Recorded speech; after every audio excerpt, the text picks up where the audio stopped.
is on the phone today for a first date follow-up, and he's getting ghosted by a woman named Joy, so we're about to call her and see if she'll tell us why she's ghosting him and maybe get him a second date. But first, Greg, how long has it been since you heard from Joy? Oh, man, it's been like almost 2 weeks. Ooh. I know. I'm trying to figure this out. I don't know what happened. I feel like we had a good time. What was the last thing she said to you? The last thing she said to me, well, we were at the bar. I don't know. We had like a whole great date. It's just like I felt like she all of a sudden disappeared on me. Mm-hmm. And so I was the one who reached out to her over text trying to figure out where she went, and I just haven't heard back. Well, that's not good. Hey, tell us about it. Yeah. Well, I mean, I feel like I should tell you what happened first because we ended up having a good date. It wasn't like it was just some random little fling. Like we went out, got like these burritos from a food truck, ended up walking around, like doing karaoke. Like, I don't know. Joy's kind of my dream girl. She's like spontaneous. She's got like this, I don't know, mischievous energy. I don't know. Like, I don't want to call her mischievous, but like that's the best word I can come up with. She's gorgeous. Like we ended up kissing and all this good stuff. Like she could challenge me, but yeah, it was so weird when we got to the bar. She just I went to the bathroom, and when I came back, she was gone. Did something happen? I'm trying to figure that out. Like I've been playing the date over and over in my head, and we ended up getting into this argument about the hot sauces that we were getting with our burritos.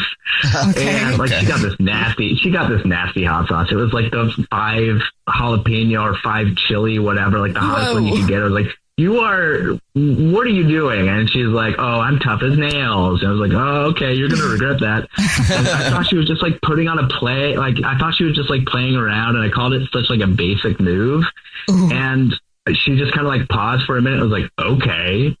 Yeah, maybe the word basic might have hit harder than you wanted it to. Well, that's what I'm worried about. Like, I'm just so freaked out that, because we were being so playful and like just kind of teasing back and forth.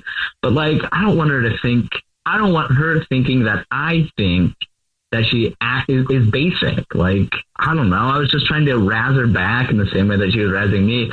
But it was like that moment just keeps playing over and over in my head. And I'm just so worried. Wait, what is he actually thinks that? What does razz mean? You were trying to razz her back like she was razzing you? Like joking around. Wait, yeah. Like poking. Like teasing, Did she say anything after that? Did she seem weird after that? I mean, just like that moment where her face went kind of slack-jawed when I called her like such a basic. Well, that's not the thing though. I didn't call her basic. I just said that's such like a basic thing to do. Try and show that you're all tough, and so I don't know. Well, had you guys had a couple drinks at that point? Because sometimes people get a little sensey poo, so maybe that could be part of it.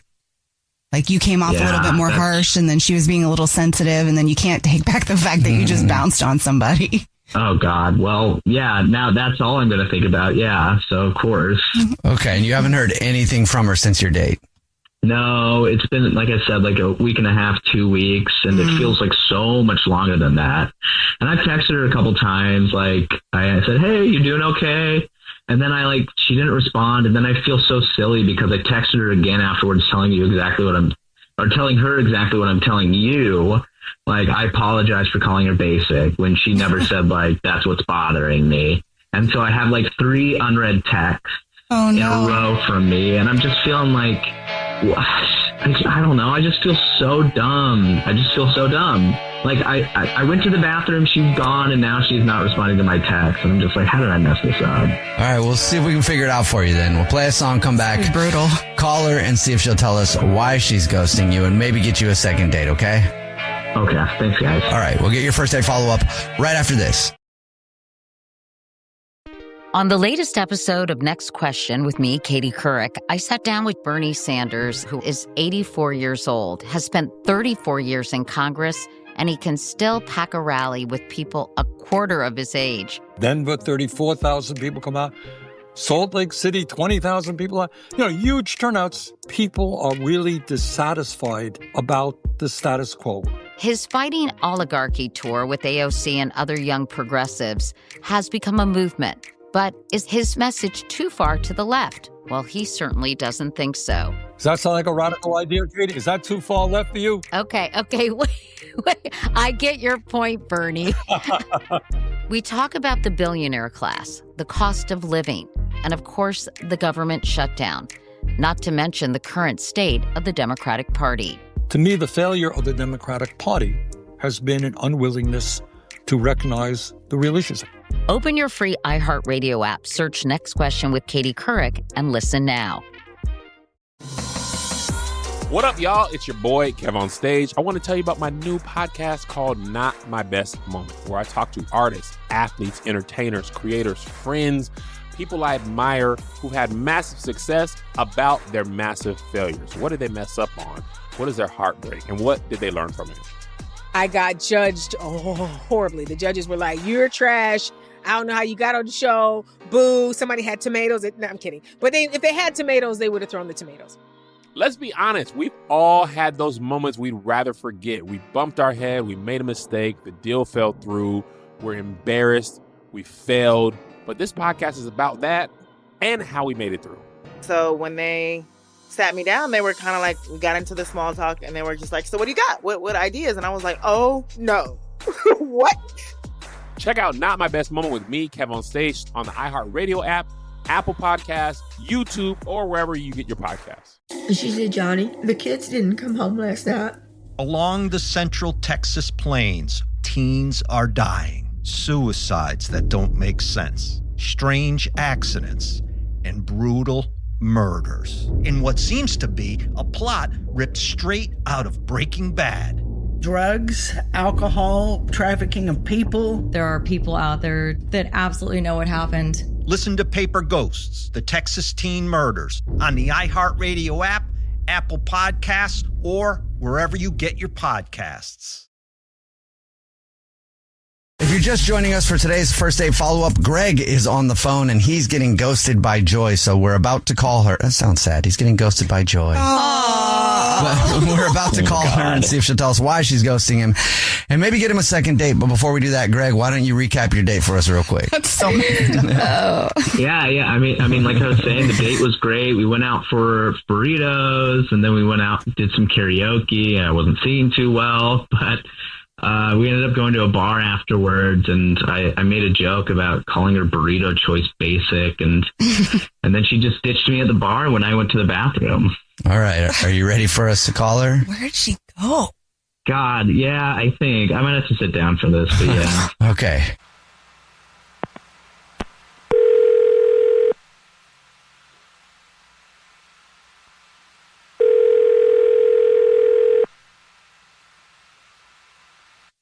Hello? Hi, may I speak to Joy, please? This is her. Hey, Joy, how are you? This is a radio show. It's called The Jubal Show. Hi, Joy. I'm Nina. Hi, I'm Victoria. And my name is Jubal. What's up? Sorry. Hi. What's going on? Not much. Have you ever listened to the show before? I have. Ooh, cool. Great. Okay, well, have you ever heard... Weird. Have you ever heard a First Date Follow-Up before? Yes, I have. Sweet. So that's the segment where if you're ghosting somebody, they can email us to get you on the phone and ask why you're ghosting them. Yeah. Right. So we got an email about you from somebody. Who you ghosting, Joy? Who? Greg? Ring a bell? Really? Yes. Yeah. Uh-oh. We got an email. Yeah, I'm definitely. Oh, yeah, I'm ghosting him. Yes. Well, why? Do you mind telling us why? He ditched me. What? He ditched you? Like, he said he was going to run to the bathroom, and then he never came back. Wait, what? I waited like 15 minutes, and I was like, I thought I'd been stood up, and then and we had just kissed, so I thought maybe it was that, and so I left. Did you text him or anything to see if he was okay? No, why would I? I wasn't going to text the guy who Irish goodbye me after he kissed me. So I just message received, and I just left. But what if he was really in the bathroom and he needed a minute? I gave him 15 minutes. That's like an eternity when you're just standing alone at a bar. Can I hop in here? Can I hop in here? Yes, you can. Do you mind? Joy, Hi. that's Greg. Hey, Joy. Hi. Joy, I was in the bathroom line. That line was like a mile long. You saw it. And then, I don't know, I got like pulled into this dumb conversation with a guy about Journey. He was saying like Journey was overrated. And I came back and then you were gone. I honestly thought you were upset about what I was saying about like the hot sauce and stuff. Okay, so you're telling me my big romantic first date ended because you got trapped in a debate about Journey? Don't obsess about that. Are you kidding me? I was gone for like 15 minutes. Well, 15 minutes is like a really long time to wait when you're by yourself. Like, and what was I supposed to do? Like, go send out a search party to the men's room? Like, I couldn't go in there and check, like, I didn't see you. Yeah, you should have sent out a search party. I think that's exactly a great idea. Knock on every stall door and say, is Greg in there? I'm trying to find my date right now. He sings really good karaoke. Maybe you know him. What? Oh, my God. I mean, I'm surprised people weren't avoiding you because of that. You butchered that karaoke. What? No, I did not. I don't have a bad singing voice. What do you mean? Okay, not to be like a jerk, although you did like leave me for like some sort of conversation in the bathroom. So I feel like I'm entitled to it, but like you were not good. Like I kind of thought you were doing it on purpose, like to be funny. It's karaoke. You don't have to be perfect. Oh, don't worry. You were. Oh my God. Are you being serious right now? I really can't tell if you're joking anymore. I really can't tell if you're teasing. I mean, you left me alone in this karaoke bar, and then like now you're calling me on the radio. It's all just a little like not how I expected my morning to go. Okay, first of all, I didn't leave you. You left me, okay? You left me while I was using the facilities. And first of all, get your ears checked. I sound amazing. I don't know where this is coming from. I think this kind of goes with the fact that you think burritos are better than tacos. Like I feel like maybe we have like very because they are. Don't even try and switch the topic to that. That's ridiculous. Oh my God, you and your burritos. You don't want to change the topic because you don't. What? You don't call me. Oh my God, what did you just call me? I called you a messy burrito boy. Get out. Because you ditched me out. In the middle of our date. We kissed and then you were just gone. Like, stop saying I ditched you because I had to take a. What is with you? Jesus, is this what it's going to be like if we go out again? Oh my God, heaven forbid that I would have to actually use the facility somewhere. What would happen if I'm gone for more than 15 minutes? You're going to call the police? Well, no, I guess I don't know. I thought you left me. What kind of abandonment issues do you have if you think that I can't leave for 15 minutes? Here we go. Okay, number one, men's rooms never have lines. And number two, so I left. You could have texted and been like, oh my God, the line is so long. But oh my God, I could have texted. I did text. What? No. You texted do not the try to next day. I had to I was looking for you all night. No, you were not looking for me all night, please. You could have called me. If you'd been worried about where I went when you got back from the bathroom, you could have called me and I would have told you I'm in an Uber. I thought you ditched me, but you didn't do that. You waited until midday the next day. I love how having to use the bathroom. Oh my God. I love how you leaving is my fault. This is ridiculous. Do you hear this, you guys? She's saying that because she left, it's my fault the date ended. I mean, to be fair, Joy, you could have called him too. I could have. You didn't even want to check up on me. Well, I was not going into the men's room. I'm really sorry. We were joking about that earlier. Well, Joy, would you like another date with Craig? We'll pay for it. I mean, no, I don't understand why he even called me just to berate me on the radio. This is insane. Get out. I think that's what happened. Bully yourself. What is this? I feel like I'm talking to an entirely different person. We had a great date, and you're spinning it out. This is disgusting behavior. You know what? Good. I'm glad you're saying that. I don't want this. This is ridiculous. Cool. Great talk. Thanks for calling. You know what? It's fine. I don't even want to go out with a basic like you anyway. Enjoy your 5-alarm salsa. Get wrecked. He's on the phone today for our first date follow-up, and he's getting ghosted by Taylor. So in a few minutes, we're going to call her and see if she'll tell us why she's ghosting him and maybe get him another date. But first, Greg, how long has it been since you heard from Taylor? It's been over a week now. Okay. Have you been trying to get a hold of her? Yeah, I sent her a couple text messages. I even reached out this morning, and I sent her a good morning text message with a picture of a sunrise and got nothing in return. No, not even for a sunrise. Oh, man. Sure want to call this person back? She has no heart. I mean, I want to know what's going on, you know? Sure. Well, tell us about the date. How did it go? Yeah, so we went hiking, right? She picked out this really beautiful killer spot that had this really incredible view. It was really beautiful. It was a nice hike. We reached the top, and we had been talking throughout the hike, and I thought, hey, this is the perfect moment for, a little romance, right? Mm-hmm. So, we get to the top, we're looking at this beautiful view, and I made a joke that, hey, if we fell off this mountain right now, at least we go out with a view. Which I thought was pretty funny. And she laughed, but then things got kind of quiet after that. We did kiss. After that, though, when we were on top of the mountain. And so in my mind, I was like, all right, well, at least it's still a win. It was a kind of a dark humor joke, but, I thought, hey, it's still a win. We kissed. The thing about her is that she's got this very, don't mess with me vibe, and I dig that. I love a strong woman. It's really great for me. Again, the hiking was awesome. But then she cracked a joke about how she doesn't kiss on first dates. And I thought she was kidding, but we did kiss. She kind of laughed at my joke, and I thought, hey, we did went on a really great hike. I thought it was a really good time. So, I don't know, she just hasn't talked to me since then. I don't know what's going on. Well, when she got quiet after you made that joke, what do you think was going through her head?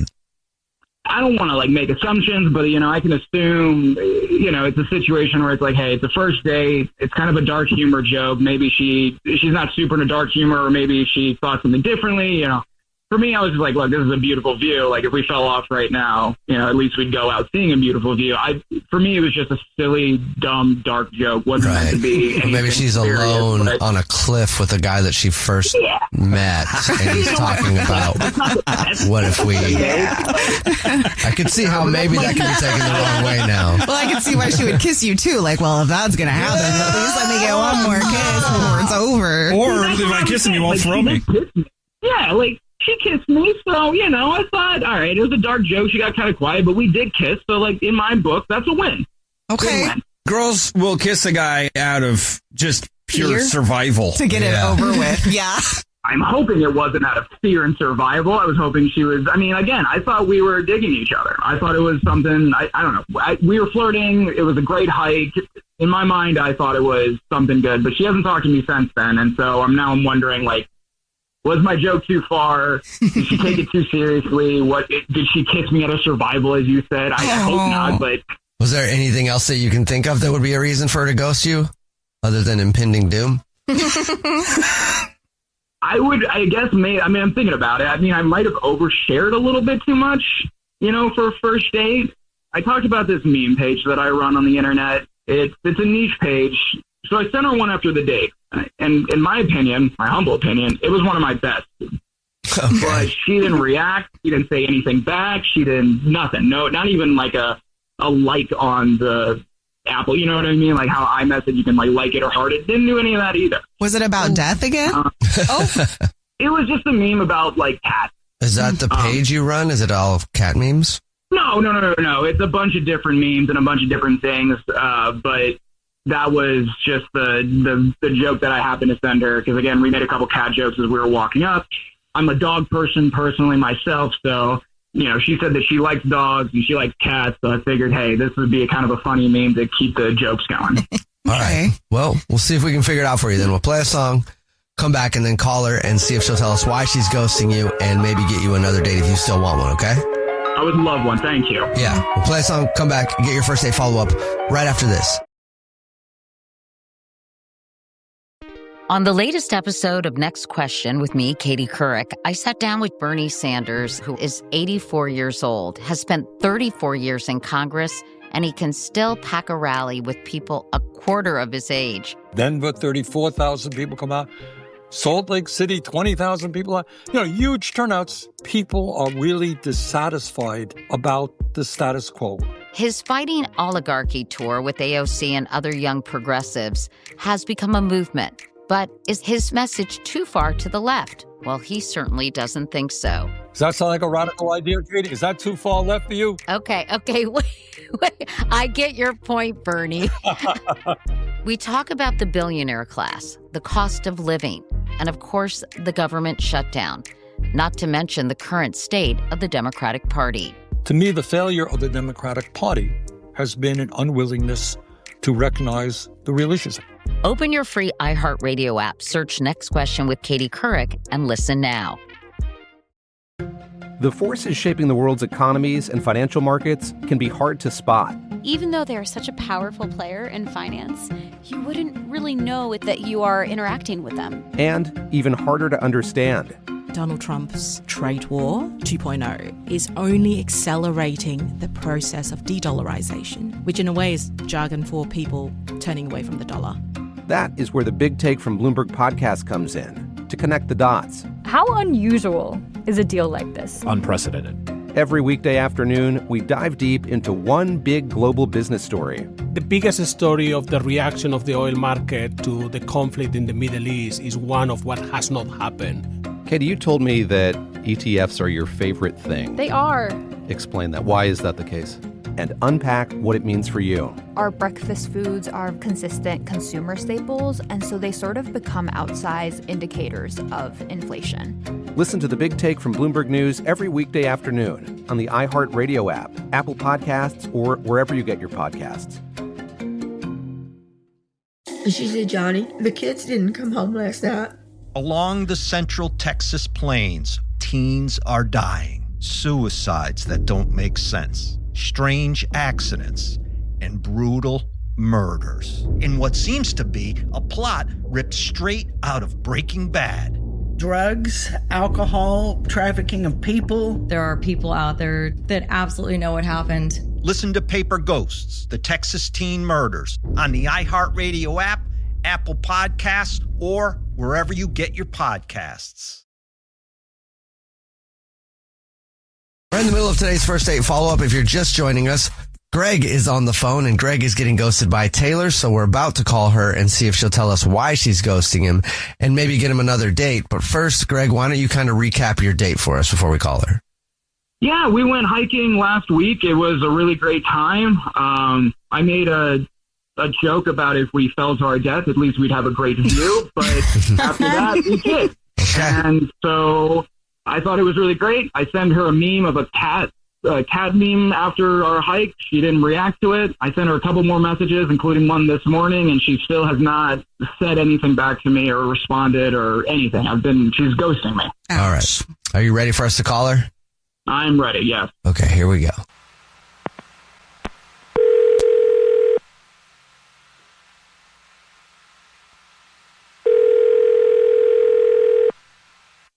Hello.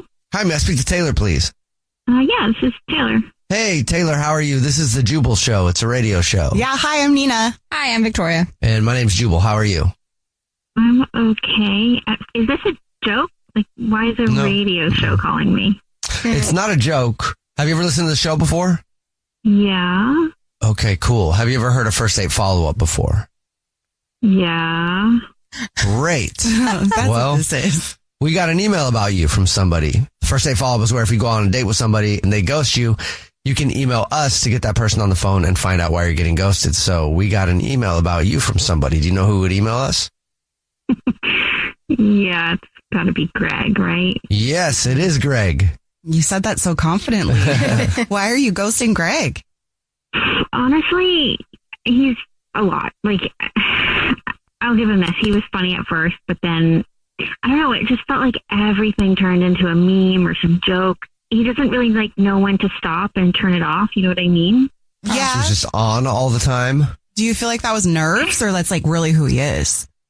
I don't know. I get the sense, to an extent, that's who he is. And so, that's why it felt like a lot. If it came off as nerves, it would be one thing, you know what I mean? But because it was just constant, and I did get the sense it was his personality, it was a lot to take in. And don't get me wrong, the hike was fun. But after the kiss, he just tried to make it this whole comedy routine. And I am truly all for humor, but it just didn't feel genuine, because it felt like he was on. What do you mean he made it feel like a comedy routine? Like, was it funny?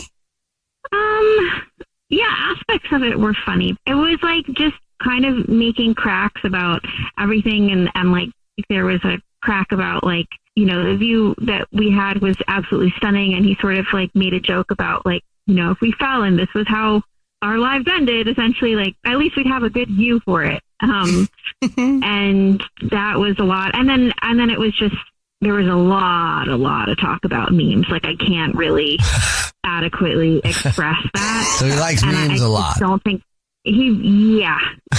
kind of felt like he was obsessing over them. And I just don't think that's like a match for me.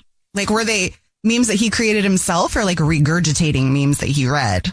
Like, I think it was him too, because he would kind of like see something on the hike and try to figure out what kind of meme it could make. Like we'd see like this stunning tree and it would be like, oh, well, what funny joke can I make with that? And, you know, it was just, it was a lot. Instead of just kind of enjoying what was around us, it was like he was trying to figure out how he could, you know, get recognition somehow out of it. That content creator life. And then there was like this one point where we were trying to like take a left, but there were these two rocks that was sort of like blocking that path. And he just sort of made a joke about how like, oh, wouldn't it make just such a great meme about, you know, two rocks don't make a right, and you know, that kind of thing. Oh, he's really trying. That's funny. Yeah, and then he was just cracking up over it, and I just sort of was sitting there kind of giving pity laughs because what else are you supposed to do? So he really didn't talk about much. It was just like meme after meme. Pretty much. It was a lot. Okay. Well, thank you for telling us why you're ghosting him. I appreciate that. Yeah. And I'm sure Greg does too, because he's actually on the phone listening and wants to talk to you. Oh gosh, he is? Yes. Okay. Greg? Oh boy. I mean, come on, the two rocks are like that is a funny joke. Like, objectively speaking, like that is hilarious, especially since we were hiking. That's a funny joke. Greg, it's just like you're a stand-up comedy show that never ends, and so it gets to be a lot. Like I don't know when you're being real or if you're just setting up for a punchline. Okay, well that's just me. I'm a funny guy, all right? And I thought we were having a good time, right? And also, just for the record, for everyone listening, like my meme page is hilarious. Like, I don't doubt that the meme page is great. But like in real life, I don't need running commentary on everything around me 24/7. Like I want someone I can actually connect with. And when someone's just like making commentary, it sort of feels like they're in their own world, but not really like present with me. Oh, so you like boring dudes. You like guys that don't have time. Wow. I make a lot of jokes. People love my jokes. You just want to be with some boring guy that doesn't make comments about anything? Come on, like that. I'm hilarious. Hey, I'm Steven. I do taxes. I wear a tweed jacket when I go to work, and I don't make jokes about anything. No, I don't like boring guys, but I also don't want someone who's cracking jokes 24/7. Like I ideally would like a happy medium. Somewhere in between there would be great. Half boring, half funny. Well, I'm all funny. I don't have a boring moment. Our first date was us going hiking, okay? Like, I'm not boring, and I'm not going to sit there and just make half-attempted jokes. I'm a funny guy. I like to make jokes. I like to laugh. We get one life, and we should be laughing the entire time through it, not connecting with what? I don't even understand what that, like, laughing is the best way to connect with people, so I don't know what you're even... Find your accountant or your tax guy then and have them. Well, Taylor, would you like to go on another date with Greg? We'll pay for it. I appreciate the offer, but no, like truly, Greg's a nice guy, but he's just not what I'm looking for. Well, you know what? That's fine by me. After hearing why you're ghosting me, which by the way, like ghosting somebody and not being honest with them, that's pretty kind of messed up on your end. And I find that pretty boring myself. Like talk to people. All right. So, yeah, that's fine that you don't want another date. I don't have time to talk about tax codes or about accounting numbers or any of that nonsense. Hey, can I do an impression real quick? Sure, Greg. Hey, I'm Taylor. I went on a date and I didn't laugh once. But you know what? I saved a bunch of money on my car insurance. She is on the phone today for a first date follow-up, and she's getting ghosted by a dude named Nate. She has no idea why, so in a few minutes, we're going to call him and ask him why he's ghosting her and maybe get her another date. But before we do that, Haley, how long has it been since you heard from Nate? It's been 4 days. Okay. Okay. Not too long. Yeah, are you sure you're getting ghosted? I'm not like 100% sure, but I'm pretty sure. Why do you think so? Well, like the date went really well, but I worry that I don't know, like, so we went on a picnic and it was really nice, and we even like got to slow dance a little on the picnic blanket. Oh my gosh. Yeah, it was really sweet. And I was like, I don't know, he was just really attentive, but I just worry, like I can't dance. And I kept stepping on his feet. And so I'm like, maybe he just didn't like that I can't dance. I don't know. I've been like hyper fixating on it, but I'm just like, I really was bad. But I was like nervous and stuff, so I can dance a little better than I did. But yeah, it was pretty bad. Okay. Did he say anything about your dance skills? No, I mean, we both laughed it off, but like, you know, sometimes people pretend things are funny or okay and it's not. And I don't know. It's the only thing that I really feel like I did wrong. So tell us about the date though. Like, how were things with him? Did you guys get along? Oh, yeah, we had a lot in common. So, like, I brought the wine, he brought the food. We met up at the park and we had a picnic, and it was just really chill. And we got to talk a lot. So, like, we got to know each other a little bit. And I really liked it. It was just a nice, peaceful date. You know, I've been dating a little and, like, nothing really exciting. So this was kind of, to me, this really stood out and it felt really special. So, like, it went really well. We even, like, got to make out a little bit. So like I thought he really liked me, but I don't know. I'm really concerned because I would have hoped that like the next day or maybe even a couple days later. I mean, I know people have jobs, but I just haven't heard a thing. Was he supposed to reach out to you? Like, did you try to contact him at all? I haven't, but he said he would like text or call, and then I just haven't heard anything. Okay. I feel like after a date like that, I would also want to hear back like the next day or two because it ended so well. Like, why wouldn't he be messaging back? Well, like, he said he would reach back the next day, but I texted him when I got home and said, thanks for such a great date. And he didn't text back that night, and he didn't text or call the next day like he had said he would, or the day after that. So I'm like, I don't know. So what was your communication like leading up to the date? Is he just kind of one of those guys that takes a few days, or was he more attentive? Well, we have a mutual friend who set us up. So like, we didn't really talk much before the date. Oh, okay. Yeah. We just like, we texted a little bit to like organize who was bringing what, but that was really it. So do we know that he's not sick? Like, did you do some investigating with the mutual friend? Yeah, I did. Okay. So yeah, I asked her because she works with him, and she was like, no, he's fine. He's at work. Oh. Yeah. So like, because I wanted to give him the benefit of the doubt. Like, I've definitely been sick after a date and haven't, but yeah, no, he's fine from what I heard. Watch me pull up real quick. Yeah. Well, that is a little bit weird. Yeah, no, it is. All right, well, we'll see if we can figure it out for you then. We'll play a song, come back, and then call him and ask him why he's ghosting you and maybe get you another date, okay? Thanks, guys. All right, we'll play a song, come back, get your first date follow-up next. On the latest episode of Next Question with me, Katie Couric, I sat down with Bernie Sanders, who is 84 years old, has spent 34 years in Congress, and he can still pack a rally with people a quarter of his age. Denver, 34,000 people come out. Salt Lake City, 20,000 people. Huge turnouts. People are really dissatisfied about the status quo.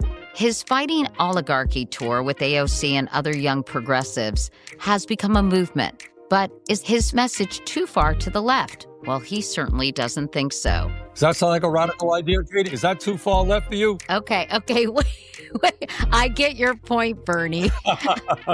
We talk about the billionaire class, the cost of living, and of course, the government shutdown, not to mention the current state of the Democratic Party. To me, the failure of the Democratic Party has been an unwillingness to recognize the real issues. Open your free iHeartRadio app, search Next Question with Katie Couric, and listen now. The Big Take podcast from Bloomberg News dives deep into one big global business story every weekday. A shutdown means we don't get the data, but it also means for President Trump that there's no chance of bad news on the labor market. What does a bacon, egg, and cheese sandwich reveal about the economy? Our breakfast foods are consistent consumer staples, and so they sort of become outsized indicators of inflation. What's behind Elon Musk's $1 trillion payout? There's a sort of concerted effort to message that Musk is coming back. He's putting politics aside. He's left the White House. And what can the PCE tell you that the CPI can't? CPI tries to measure out-of-pocket costs that consumers are paying for things, whereas the PCE index that the Fed targets is a little bit broader of a measure. Listen to The Big Take from Bloomberg News every weekday afternoon on the iHeartRadio app, Apple Podcasts, or wherever you get your podcasts. On the podcast Health Stuff, we are tackling all the health questions that keep you up at night. Yes, I'm Dr. Priyanka Wali, a double board certified physician. And I'm Hari Kondabolu, a comedian and someone who once Googled, "Do I have scurvy?" at 3 a.m. On Health Stuff, we're talking about health in a different way. It's not only about what we can do to improve our health, but also what our health says about us and the way we're living. Like our episode where we look at diabetes. In the United States, 50% of Americans are pre-diabetic.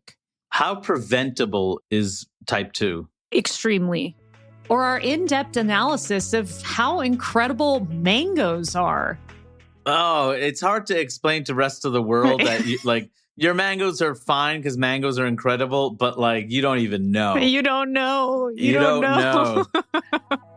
It's going to be a fun ride, so tune in. Listen to Health Stuff on the iHeartRadio app, Apple Podcasts, or wherever you get your podcasts.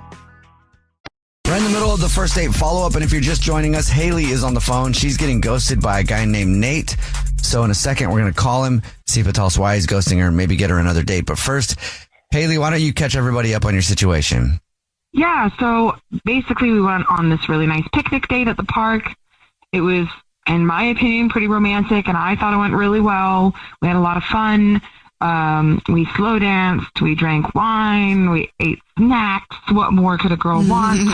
And I was really hoping for a second date, and I texted him that night, no response, and I haven't heard a thing since. So. And you think it might be because of your bad dancing?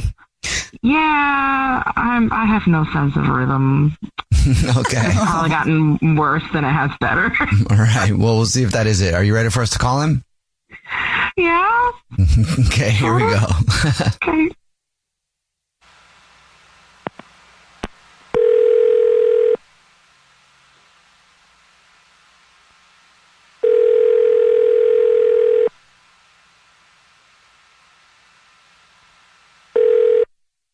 Hello. Hi, may I speak to Nate, please? May I ask who's calling? Yes, you can. Nate, my name is Jubal. I host a radio show. It's called The Jubal Show. Yeah. Hi, Nate. Whole show's here. I'm Nina. Hi, and I'm Victoria. How are you? Doing all right. Did I win something or what's going on here? You might have. I'm not really sure. Hey, do you listen to the show ever? Yeah. Actually, big fan. Oh, cool. Thank you. Are you a big enough fan to know what the first date follow-ups are? Oh my God. Yeah, I am. Do you know why I'm bringing that up, Nate? I might as well just let you tell me. Let's get right to it, I guess. I'm already on this. Let's go. You're ghosting somebody and they emailed us because they want to know why they're getting ghosted. Do you have any idea who would email us?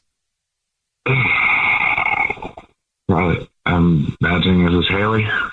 Haley? Yeah. Yep. Oh. Well, yep. If I guess you forget that they're there and she forgot. Yes, Haley is on the line, Nate. And she wants to know why you're ghosting her. I'll just let you guys talk it out now. Oh my God. Hey, Haley. What's going on? Hi. Just chilling. So what happened? I know I can't dance, but I didn't think I was that bad. No, actually, I don't consider myself that good of a dancer either, so don't worry about that. No, that's all good. Like I said, I did have a good time, but honestly, the whole entire time we were on on our picnic, you just kept talking about comparing me to your ex from. How long ago was that? 6-7 years, you said? I think every time you brought up his name, I just tuned out.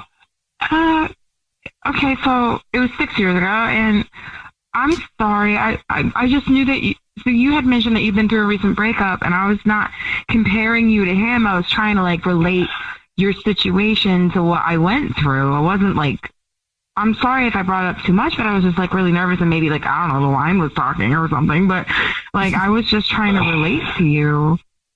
Yeah. So like there was times where, you know, I laughed at something that you said, and you know, you're talking about your dancing, and then all of a sudden you're like, oh my God, Jason laughs that way. And I was like, are you even over him? Like, is that even, like, is this something I need to be concerned about? You know, I tried to brush it off every time, you know, at the end of the night, like, I really just couldn't get over it. I couldn't shake it. Like, it just, like I said, every single thing you brought up was, oh, Nate, or Jason did this, Jason did that. And I'm like, my name's not Jason, you know?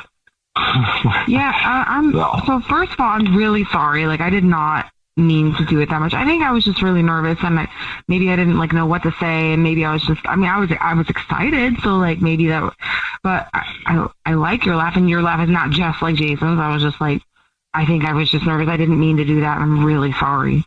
And like, okay, so like, I was comparing your laugh to his laugh because he had a nice laugh. Like, he was a there's a reason he's my ex, but he did have a good laugh. So it was just like, I was nervously complimenting you, I guess. And like, but I love your laugh, and it's your laugh. And I didn't mean to make it seem like I was like wrapped up in the past. I guess it has been a long time since I was so excited, and my brain kind of related it to a past experience. And I'm sorry. No, I mean, there's no need to apologize for it. I mean, sometimes wine does talking for us, but, you know, honestly, is this something that I'm going to have to be worrying about, you know, day in, day out? Is she, you know, like, are you even over him? Like, you haven't even said anything about that, like whether you are over him or not. And well, I definitely said he was so yeah, I'm definitely over him. No. Well, no, I mean, like I said, I'm definitely over him. Yeah. Like you said, it was just a major red flag, and like, yeah, I don't know where you want to go from here. I'm really, like I said, I'm sorry, and I'm over him, and if you're willing to give me another shot, I promise the word Jason will not come up. Yeah. Not once. I would hope not, but I mean, yeah, I mean, maybe I'll shoot you a text tonight and see what you're doing if you're free, or maybe I don't know. I don't know. So, like I said, Nate, will you go on another date with Haley? We'll pay for it. Yeah, I mean, I'm down, but I just hope that it's a Jason free night. Like, I'm not trying to remember my name's Nate. Awesome. I'm super excited, and I promise that it'll be a fun time. Thank you so much for giving me another shot. Well, congratulations, Haley. Thank you. Yeah, thanks, guys. Hannah is on the phone today for a first date follow-up. She's getting ghosted by a dude named Luke. So in a few minutes, we're going to call him and see if he'll tell us why he's ghosting her. But first, Hannah, how long has it been since you heard from Luke? It's been about a week. I texted him a couple times, but nothing, just radio silence. Really? So did you feel like you were going to hear from him? Was the date good? Yeah, no, it's so weird because he was texting me right after the date, like, that was fun, we should do it again, and now, poof, absolutely nothing. Why don't you tell us about the date? Oh, okay, so here's the deal. So we went out for sushi, which I love. I thought it was a super solid start. He even let me pick out the restaurant, which was cool. I didn't think that a guy who doesn't like raw fish would suggest sushi, but cool. We ended up ordering way too much food. It was kind of a mess. We were both just like cracking jokes about it, especially when he nearly flung a piece of sashimi across the table trying to use the chopsticks. Yeah, it was cute. So afterwards, we went for a walk, which was really sweet. It was chill, low key, and it just felt like we were on the same wavelength, you know? Yeah, flinging sushi and, you know, sweet conversation.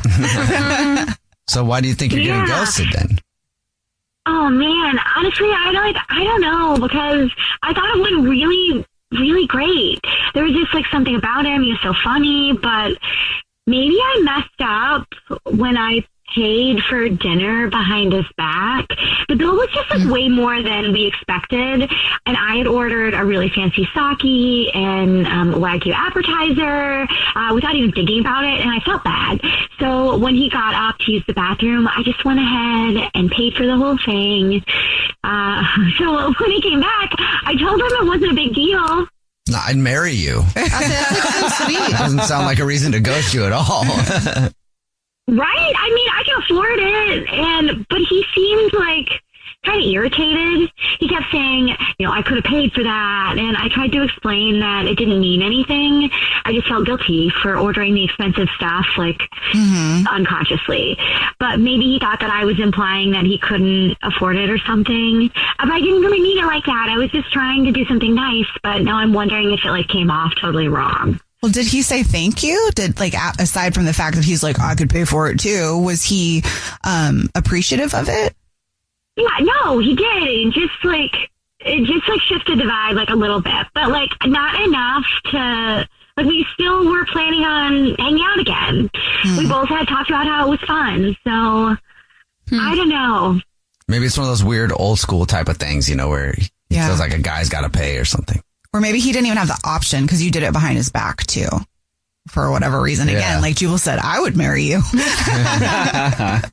Right? I mean, a girl who can take care of herself, what's there not to like? Right. You need to date a new school dude who will use you for everything you're worth. Jubal. Phrased differently. You looking for a pool cleaner? All right. Well, we'll see if we can figure it out for you. We'll play a song, come back, and then call him and see if he'll tell us why he's ghosting you and maybe get you another date, okay? Okay, thank you. All right. We'll play a song, come back, and get your first date follow-up next. On the latest episode of Next Question with me, Katie Couric, I sat down with Bernie Sanders, who is 84 years old, has spent 34 years in Congress, and he can still pack a rally with people a quarter of his age. Denver, 34,000 people come out. Salt Lake City, 20,000 people out. Huge turnouts. People are really dissatisfied about the status quo.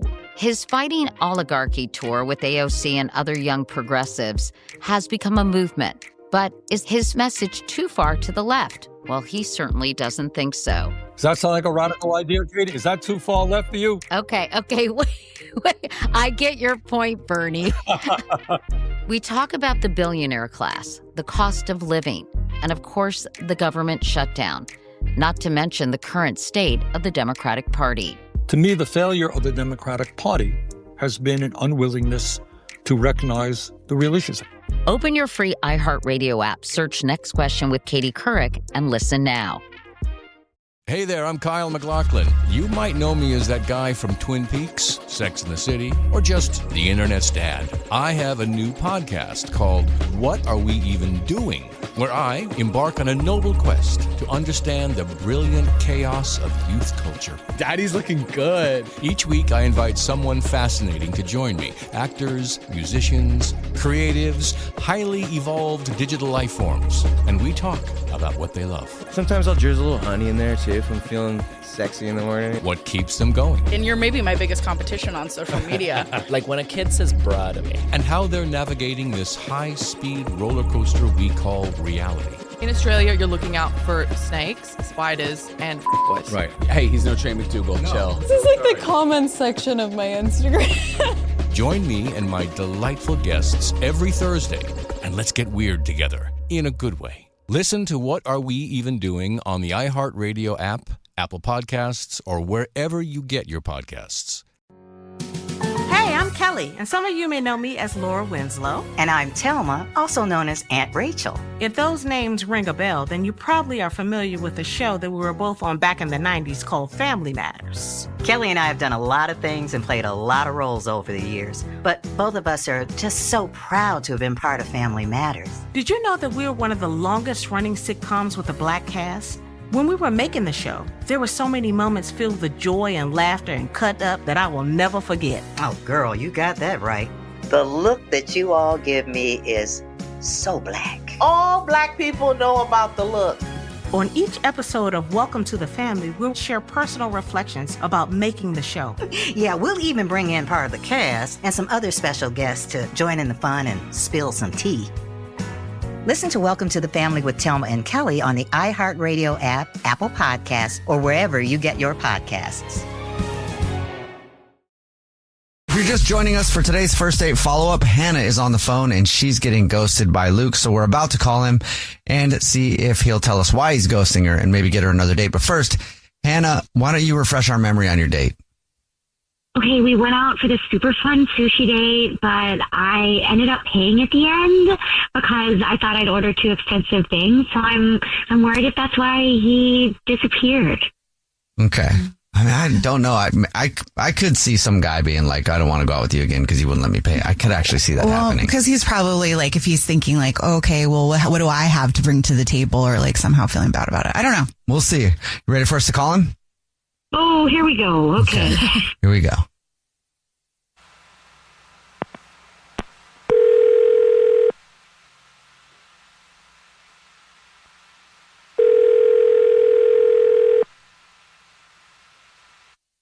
Hello? Hi, may I speak to Luke, please? This is him. Who's this? Hey, Luke, how are you? This is the Jubal Show. It's a radio show. Hi, I'm Nina. Hi, I'm Victoria. And my name's Jubal. What's up? How are you? I'm sorry. Is this like a prank or something? No, it's not, actually. We're calling you for a different reason. Have you ever listened to the show before? Yeah. I didn't expect you to call me.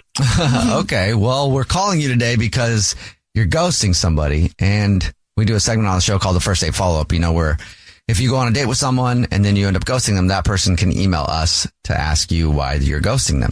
So do you know who would have emailed us about you? I am guessing this is about Hannah, right? Yes. Oh, you got it correct. Congratulations. You've won nothing so far. Are you ghosting her? I'm not like ghosting her intentionally. I don't know. The date was super fun. She's super cool, but it was honestly, it was just something that happened after. Okay, so you are ghosting her intentionally. Wait, she said she texted you and you didn't call her back, so. Yeah, so, here's... Okay, but why? Why, yeah. So the deal is, after our date, it was really good, and my buddy Andrew. So I was telling him about it, and I was staying. So she paid for the meal, and I behind my back, and I don't know. I just thought it was kind of weird, so I'm telling him about it, and he asked to see a picture of her, and I showed him a picture, and he just started cracking up, and it turns out that he went out with Hannah too. Oh, okay. You don't want to go out with her because of that? No. It's not only that. It was that she did like the same exact thing with him. They went to like a steakhouse and got all like this expensive stuff, and like behind his back she paid without telling him, and then he was saying that it like happened a bunch of times, and he said in his words that by the end he felt like she was treating him like some sort of boy toy that she could control with her money. Oh, okay. And you don't want to be a boy toy. No. Is that what she's doing though? Or is that just, I don't know. I think it's like nice that she wants to treat you. Maybe not every single time, but do you think that she was making you feel like a boy toy at all, Luke, when you were out with her? I mean, I'm not going to jump to that conclusion, but it just it felt weird, it just felt really weird. Oh, wow. So because I'm too generous, I'm getting ghosted. In case you forgot, Luke, that's Hannah. Unreal. Hannah's on the phone listening and wants to talk to you. Oh, Hannah. Hey, how are you doing?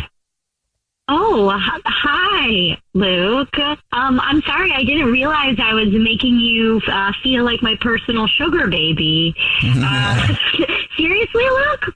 I obviously had no idea that Andrew was your friend. Also, Andrew seemed like super okay with the fact that I was paying for a lot of things. I have a nice job. He seemed grateful. This is news to me. That's Andrew, of course, you're buying him something, but it just like sounded like a pattern, and I don't know, I didn't want to get wrapped up in this whole like you're paying for everything and I'm just along for the ride thing.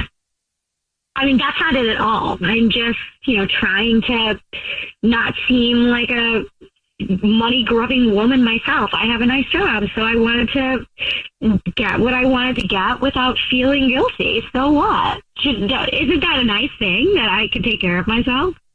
Yeah, but I mean, like, I can take care of myself too, and it feels weird that you're just paying for everything. I don't know. It just feels really weird, and I don't know. It just like you doing it behind my back. Okay, well, that's fine. I'll find somebody who's hot and proud to be with a woman who can also take care of them. But wait, Hannah, what is it about paying for your men every time you go out with them that's like so important to you? Like, what is it about paying behind their back and like doing it every time that you like? I'm not doing it every time. I just don't want to feel like I'm beholden to a man because I want really nice things. And I'm not expecting anybody to pay for that when they don't really know me yet, But I mean, this is so weird honestly, that you're missing out. thinking I'm going to be beholden. I don't. Yeah, honestly, you're just missing out. You didn't even get to the part where I buy you clothes yet, I don't want sugar baby. I want like a man. I want a man who adores me and is secure enough to, be okay with that. I mean, I could buy my own clothes. I could buy my own clothes. It makes me sound like I can't do this. You could really, really use a stylist and some new clothes because, man, that outfit was not really impressing me. But I'm done trying to impress someone who gets scared off by a little generosity. Well, Luke, would you like another date with Hannah? We'll pay for it. I don't even need you. That's true. We shouldn't pay for it. I don't think I could, survive a whole wardrobe overhaul to refer to Pretty Woman me. So I don't think so. All right. Well, no hard feelings, though. Good luck finding someone who won't spoil you too much. Okay, baby boy. Is on the phone today for a first date follow-up, and he's getting ghosted by a woman named Haley. So in a few minutes, we're going to call her, see if she'll tell us why she's ghosting him, and maybe get him another date. But first, Jackson, how long has it been since you heard from Haley? It's been about a week. Was she a busy person, maybe? That's kind of what I'm wondering. At this point, it's either busy or disappearing. So did you try to reach out to her? Yeah. Sent a couple of texts. I even thought about calling. Well, how did the end of the date go? I mean, it was great. The whole date from start to finish. It was just really comfortable and natural. It wasn't like we were forcing the train into the station at any point. I don't know why I love that. Okay. So let's go to the beginning. Give us all the details. How did you meet Haley and how did it all go down? Well, I met Haley through a friend and they introduced us. We met out with friends, and I asked for her number at the end, and then we met up a few days later, and then we saw each other a couple of times after that, and the most recent time we went out for dinner. It was just such a great dinner. It lasted over 2.5 hours. We took a walk after. We even had a kiss at the end, which was just nice, and it wasn't awkward at all. Who leaned in for the kiss first? Was it you or was it mutual? It was more me, but it was pretty mutual. I mean, the only thing I can think of is that maybe I talked too much throughout. Maybe I didn't give her, enough of a chance to kind of talk about herself. But that's really all I can think of, and we went out to a really nice spot. So what do you mean? You just were kind of monologuing the entire time? You didn't ask her questions? I would say I was setting the conversation, talking about things I like doing and, my family and that kind of stuff. And she was chiming in here and there.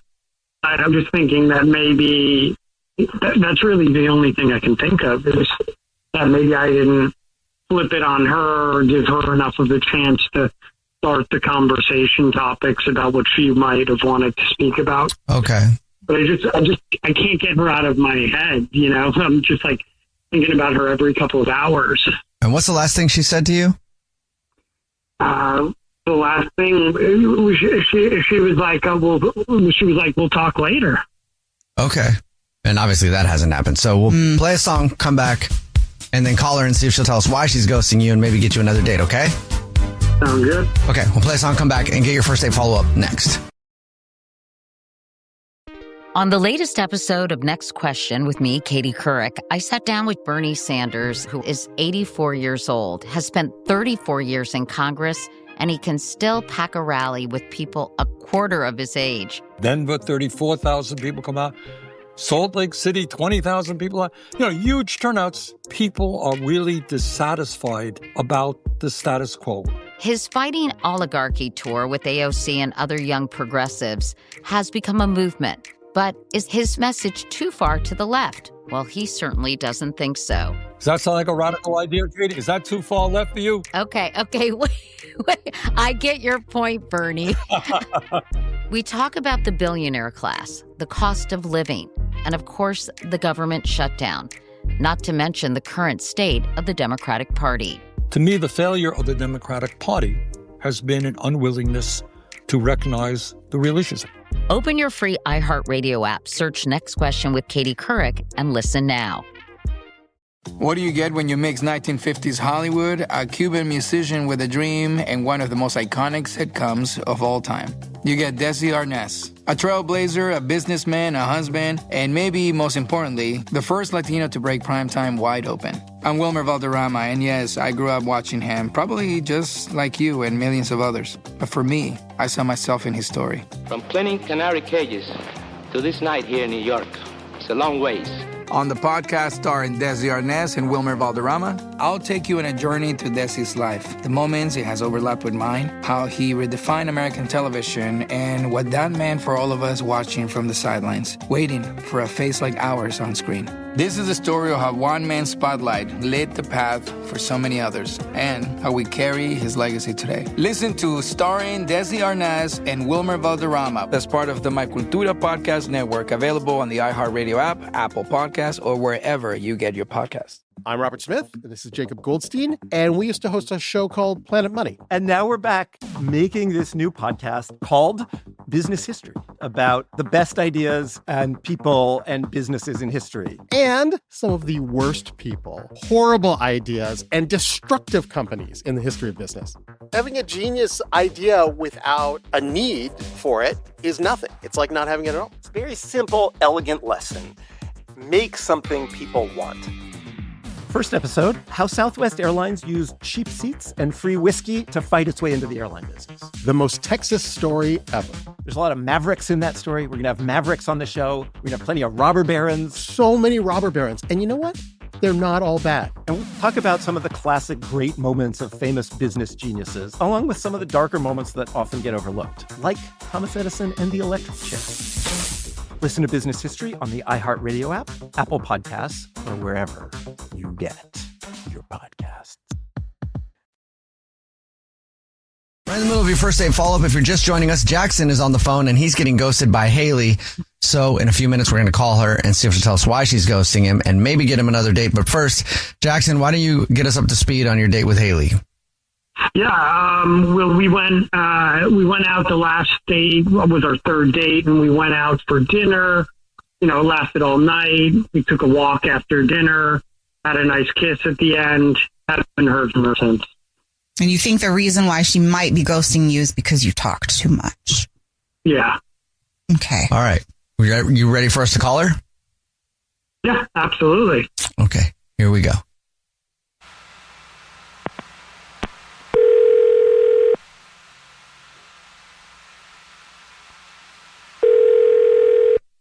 Hello? Hi, may I speak to Haley, please? This is Haley. Who's this? Haley, how are you? My name is Jubal. I'm calling from a radio show. It's called The Jubal Show. Hi, Haley. The whole show's here. I'm Nina. Hi, and I'm Victoria. Oh, hi. Hi. Hi. Oh, my goodness. Hello. So you know the show? Yeah, of course. Yay. Yeah. All right. Well, have you heard of a first date follow-up then? I'm a little afraid now. What happened? Well, we do the first date follow-up. That's where if you go on a date with somebody and end up ghosting them, they can email us to ask why you're ghosting them. I love those. What? Yay. Well, I'm glad you like them because somebody emailed us about you. You're a star today.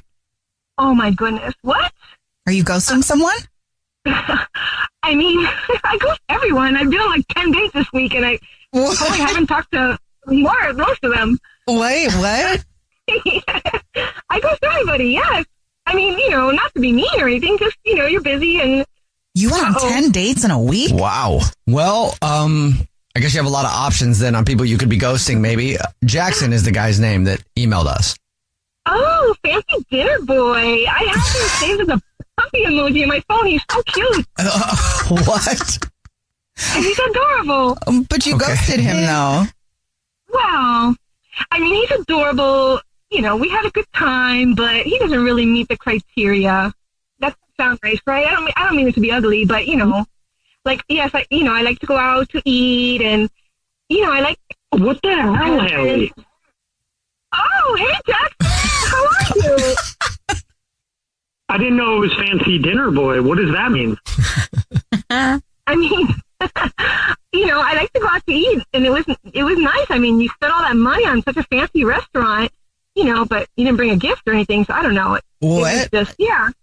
Was the dinner not a gift enough? I mean, the dinner's nice, but, like, that was a lot of money on dinner. I kind of would have, jewelry would have been nice, too, or instead of. Jewelry? Something. Girl, you getting jewelry from everybody you go out with? People can be very nice and generous, and I like gifts. Is that, What dating apps are you using? Sugar Daddy? Yeah, okay. Yeah. I just wanted to just to clarify. Okay, cool. I mean, I meet some very nice people on there. We have lovely meals, and yes, I get my car paid for, and I get jewelry, and, yeah. Oh, wow. Yeah, it works really well. Not for Jackson. Oh, Jackson was very sweet, but yeah, I mean, I really, at this point in my life, I'm still young, and I, like a little help with car payments and things like that and gifts. It's just, I enjoy it. I wish you would have just said what you were looking for. Then we wouldn't have wasted either of our times. Oh, I didn't think it was a waste of time. I had such a nice time with you. I don't think that's what he means. It wasn't a waste of time for you because you got a free dinner. I did. But you had good company. I mean, apparently that wasn't enough, we were there for a long time. But my company was, we were there for such a long time. My company wasn't enough for you? Like, you didn't enjoy my company? That wasn't like payment for dinner? Well, whoa. It's not like you brought jewelry. Damn.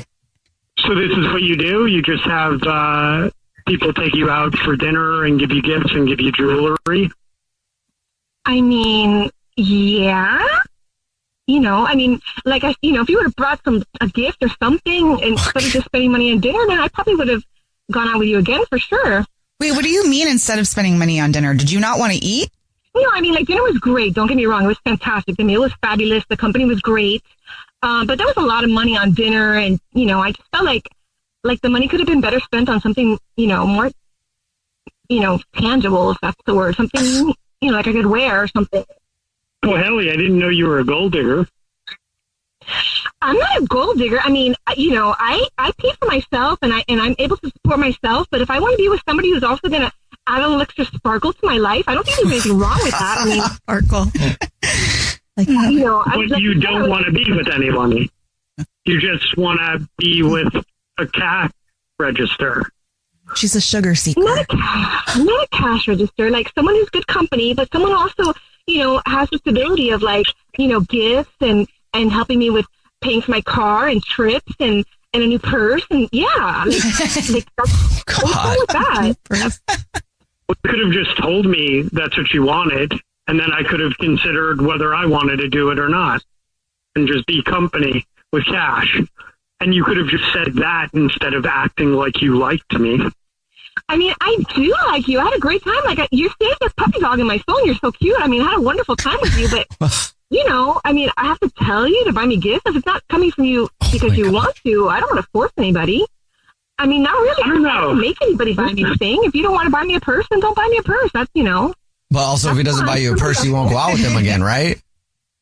I mean, it doesn't have to be a purse. It can be jewelry. I mean, I like shoes. There's other things. Okay. Well, Haley, would you like to go out with Jackson again? We'll pay for it. Within reason. Sure. You will. Absolutely. Jackson was great company. He was lovely. I had a good time with him. Just, bring a gift next time. Is that you're paying so you can bring a gift, right? I mean, is that too much? What? Jackson, are you going to go shopping? Jackson, come on. You don't even have to pay for dinner this time. A little something. Maybe we go shopping together.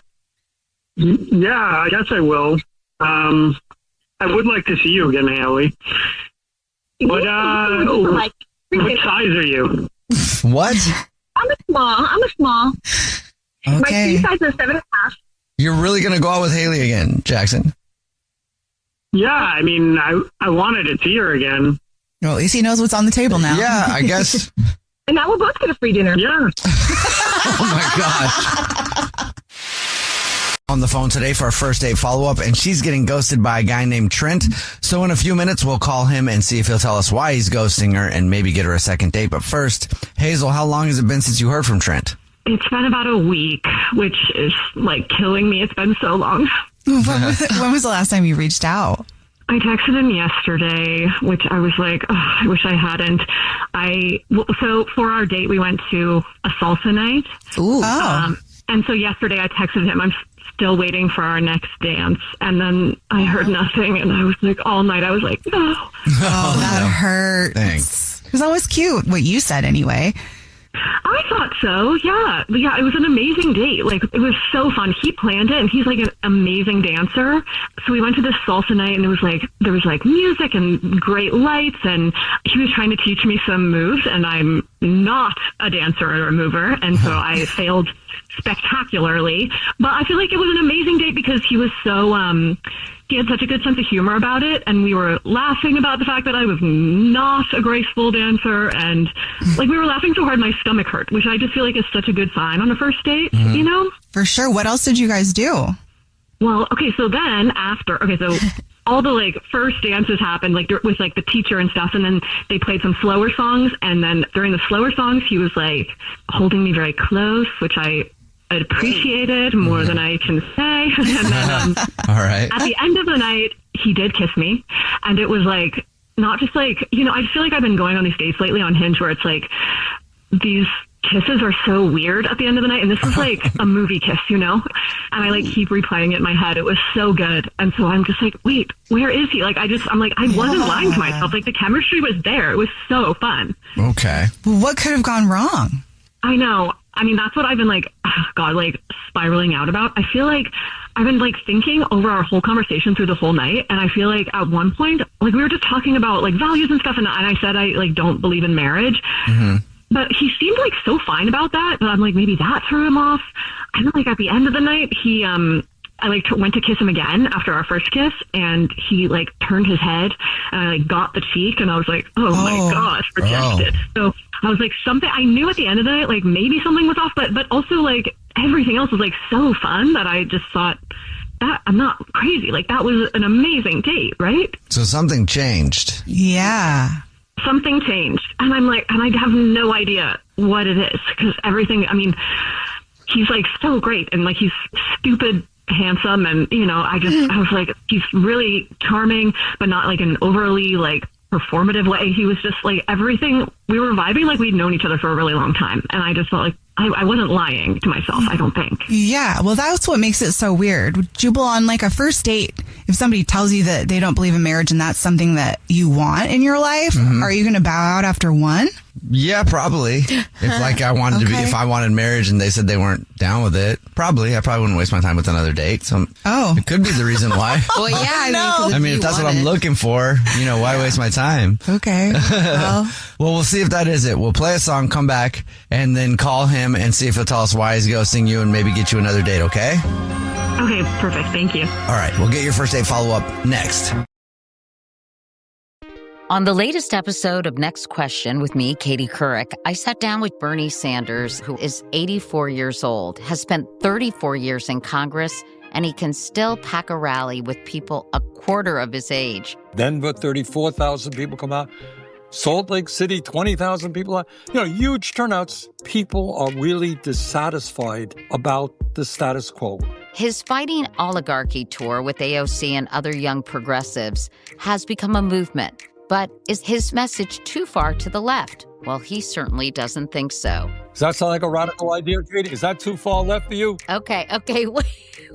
I get your point, Bernie.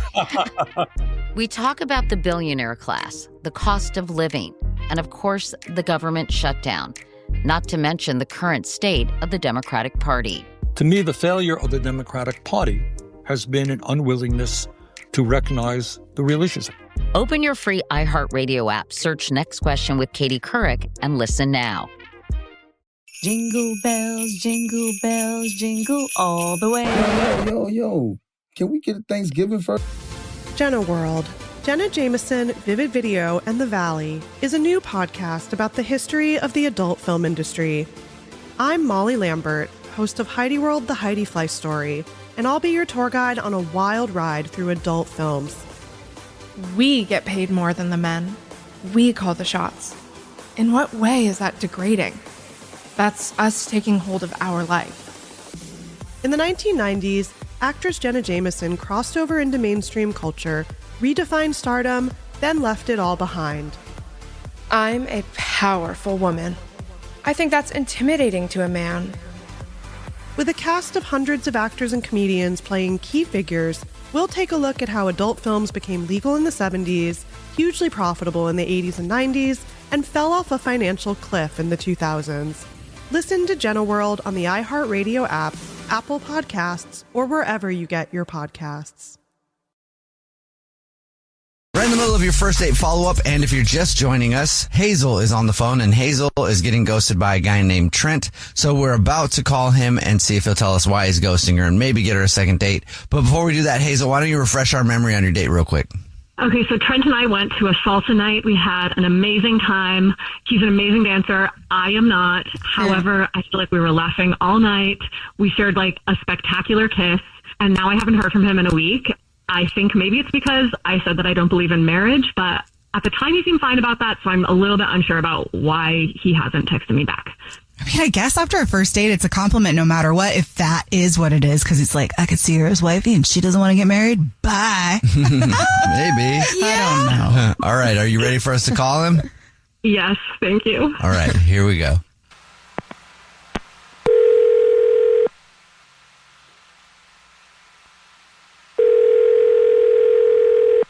Hello? Hi, may I speak to Trent, please? Yeah, this is him. Who's calling? Hey, Trent, how are you? This is the Jubal Show. It's a radio show. What's up, Trent? I'm Nina. Hi, I'm Victoria. Radio and I'm Jubal. show? How are you? Yeah, it's a radio show. Have you ever heard of it? No. Okay. Well, I'll tell you. It's called the Jubal Show. It's a radio show. And we do a segment on our show where if you go out on a date with somebody and you end up ghosting them, that person can ask us to get you on the phone and ask why. It's called the First Date Follow-Up. And we got an email about you from somebody. Oh, okay. Are you ghosting anybody right now? This has got to be about Hazel. Yeah, it has to be. Yes, it is. It is about Hazel. So Hazel emailed us. We talked to her about your date. Sounded really great. Sounded like you liked her. She liked you a lot. You had a hot kiss. Yeah. Hey. Would you mind telling us why you're ghosting her? Oh, man, don't get me wrong. We had an outstanding time. But to be honest, it was something else. Like, we had this amazing dance teacher, and it was just like Hazel was like infatuated with her. She kept telling me how beautiful she was, and she kept like gawking at her, and like she's like, she gives me butterflies, and I was like, what is this? Like, it just threw me off. It felt like she was like into women. I mean, I don't know that I'm ready for anything like that, and I'm just confused. Like, I thought she was way into this girl. Okay, so you thought that Hazel was more into the dance instructor than you on the date? Is that why you're ghosting her? Oh, she was definitely into me, but she was definitely onto the dance instructor, like in a way I've never seen before. Like, I like when a girl looks at me the way she looked at the dance instructor. Okay. So I was just confused. You feel me? Okay. And that's the reason you're not calling her back? Yeah. But you didn't think, like, maybe go out with her again and try to figure it out? Or ask her? Nah, I don't know. It just threw me off, you know? And you just thought it was easier just to, like, walk away from the whole thing? Exactly. All right. Well, thanks for being honest with us, Trent. And Trent, now I'll let you know that Hazel is actually on the phone listening and wants to talk to you. Oh. Hi, Trent. Really? Oh my gosh. Okay, wait, am I allowed to talk now? Yes. Yeah. Okay, Trent, no, I can't believe that's the reason. We had an amazing date. That was like the most fun I've had on a first date in so long. And you're ghosting me because I admired our dance teacher? No. It really threw me off. I do not like women like that. Okay, I wasn't trying to be judgmental or anything. It just, I don't know, some women are into women like that. No, I mean, I love women. I think they're incredible, beautiful creatures. And our dance teacher was an amazing woman. She was graceful and strong and stunning. But no, I want to see this dance teacher. Yeah, it sounds like you see how she's describing her now? But yeah. I just had never seen a woman into another woman like that. But I was excited by her because I was oh my God, when I said the thing about butterflies, that was I'm having butterflies out watching her dance because I was so excited about the idea that oh my God, what if one day I could dance like that and dance. You're such a good dancer. I was maybe one day I'll be like her. And I was so excited about you and the idea of dancing with you. Oh. Well, Trent, would you like to go out with Hazel on another date? We'll pay for it. That would be great, but right now I have to decline. Really? Why? Well, you see, the thing is with that dance teacher, I kind of asked her out, and we're going out now. Are you serious, Trent? You did say she was so beautiful. I mean, I think I was into her just as much as you were. When did you even talk to her? They slid into her DMs after our date? No. After that weird little kiss you gave me at the end and you went off, I went back and, we started talking and we had a little heart to heart, and then one thing led to another, and I asked her out, and here we are. Huh. Wow, Trent. I mean, I'm not going to lie that this hurts, but... Well, she's giving me butterflies now, so... Do whatever Okay. Wow. Okay, well, I'm not going to lie, this definitely hurts, but I agree that she was an amazing woman. At least someone is going out with her, so if it's you, Trent, the best of luck to both of you, honestly. Man, where do you guys take these dance classes at? Because I'm dying to know. We do To Catch a Cheater here, but something happened yesterday that was so insane. The continuation of yesterday's To Catch a Cheater will happen next hour. So we figured we'll do a first date follow-up here instead. So here's your first date follow-up. Zach is on the phone today for our first date follow-up, and he's getting ghosted by Lila. So in a few minutes, we'll call her, see if she'll tell us why she's ghosting him, and maybe get him another date. But first, Zach, how long has it been since you heard from Lila? Maybe 2 weeks. It's been a minute. Were you trying to hit her up in that time?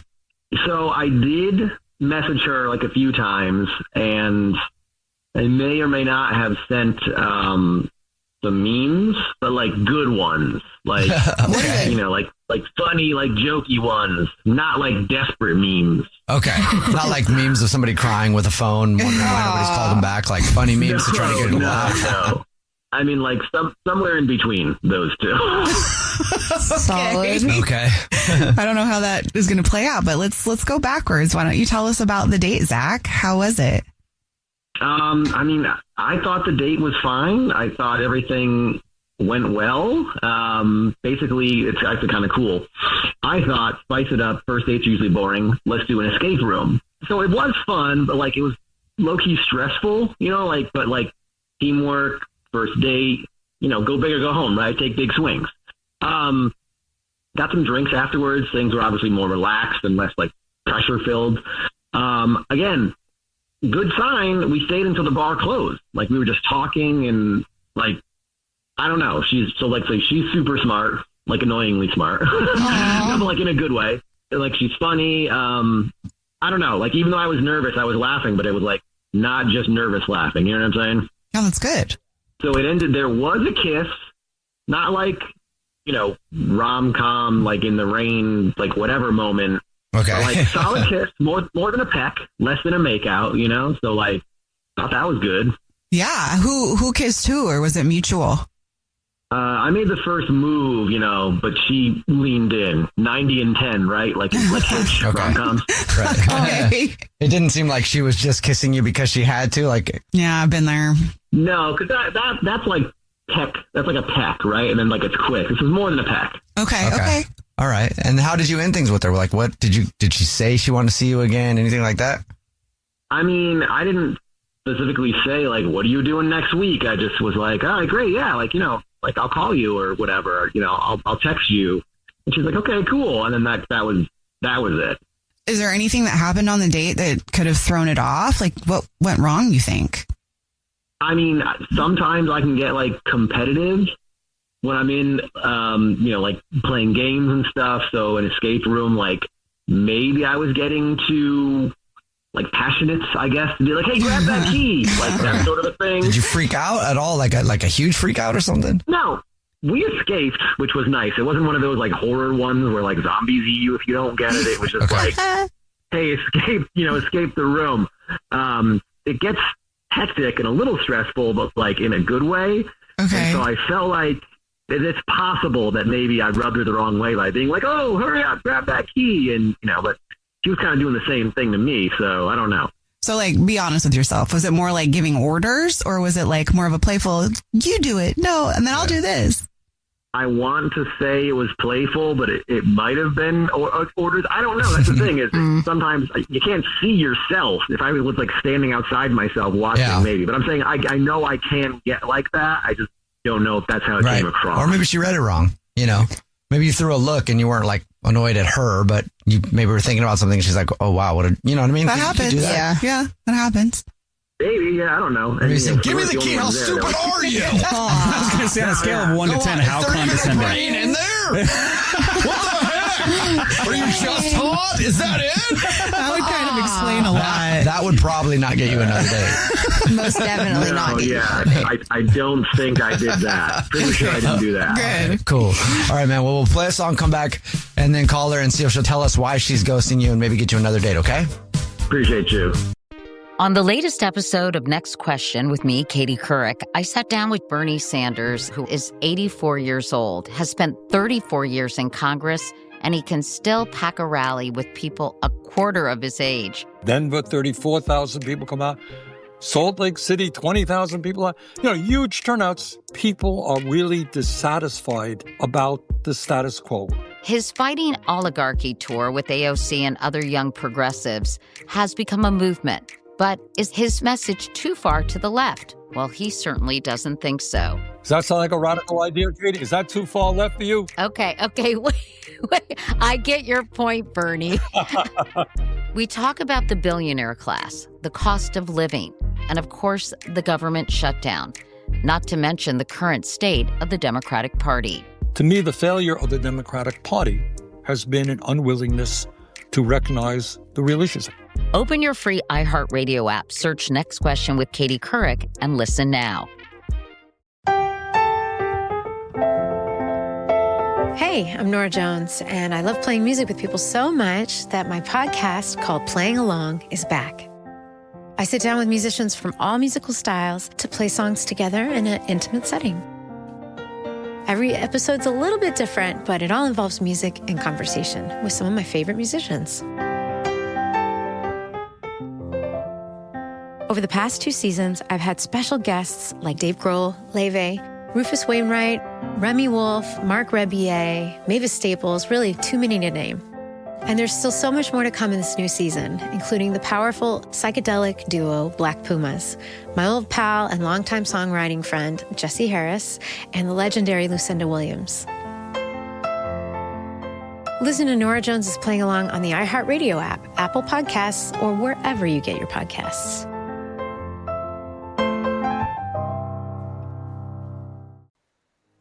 It's okay not to be okay sometimes and be able to build strength and love within each other. Thanksgiving isn't just about food. It's a day for us to show up for one another. I'm Elliot Connie, host of the podcast Family Therapy, a series where real families come together to heal and find hope. What would be a clue that would be like, I've gotten lots of text messages from him. This one's from a little bit better of a version of him. Because he's feeding himself well. It's always a concern. Like, are you eating well? He's actually an amazing cook. There was this one time where we had neighbors and I saved their dog and I ended up inviting them over for food, and that was like one of my proudest moments. This is Family Therapy. Real families, real stories on a journey to heal together. Listen to Season 2 of Family Therapy every Wednesday on the Black Effect Podcast Network, iHeartRadio app, Apple Podcasts, or wherever you get your podcasts. Welcome, fellow seekers of the dark. I'm Danny Trejo. Won't you join me in Nocturnal, Tales from the Shadows? An anthology of modern-day horror stories inspired by the legends and lore of Latin America. Take a trip from ghastly encounters with evil spirits to bone-chilling brushes with supernatural creatures, and experience the horrors that have haunted Latin America since the beginning of time. You should probably keep your lights on for Nocturnal, Tales from the Shadows. Listen to Nocturnal, Tales from the Shadows as part of my Cultura Podcast Network. Available on the iHeartRadio app, Apple Podcasts, or wherever you get your podcasts. First Date Follow-Up. Powered by the Advocates Injury Attorneys. Online at advocateslaw.com. If you're just joining us for today's First Date Follow-Up, Zach is on the phone and he's getting ghosted by Lila, so we're about to call her and see if she'll tell us why she's ghosting him and maybe get him another date. But first, Zach, why don't you catch us up on your situation? Yeah, I mean, she is super gorgeous, super smart. I felt like, okay, let's go big. And we went to an escape room first date. I felt like that was a big swing. And I thought it went pretty well. We did kiss. We escaped the room. We went for drinks afterwards. Kiss at the end of the date. Ghosting since then, I feel like maybe if I had to guess, like, I know I can get competitive, so maybe I was a little competitive in the escape room. Maybe she felt like I was too pushy. I'm not sure. That could potentially be it. I don't know. Okay. Are you ready for us to call her? Yes. All right, here we go.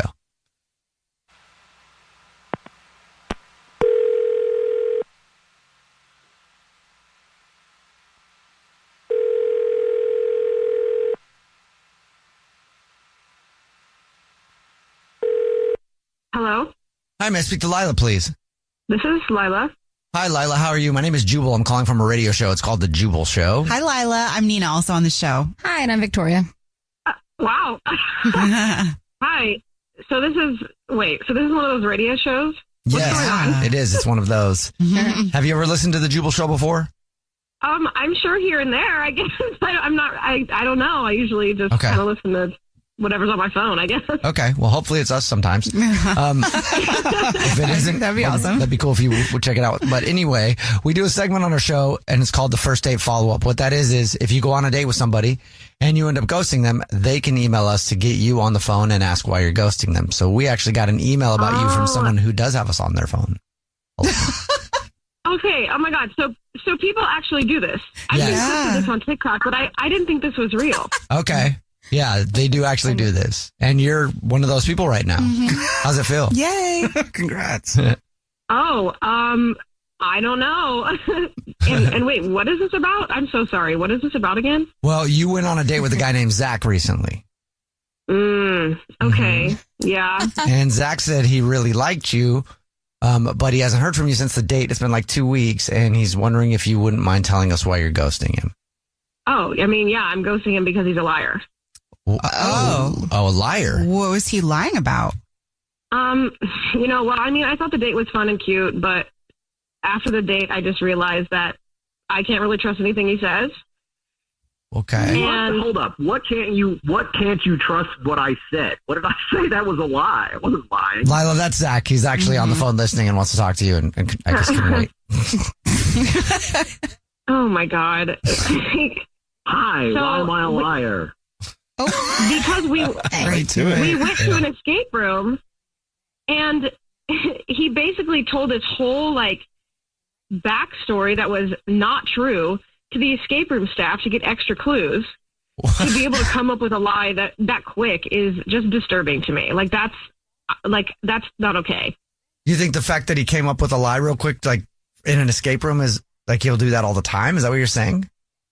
I mean, I can't put it past him. Okay. And that fast, like, it was so fast. As a good liar myself, she probably has a point here. Brad. Thank you for the self-awareness, Brad. And for something so small I don't know. as to, like, get free clues, like, that's crazy.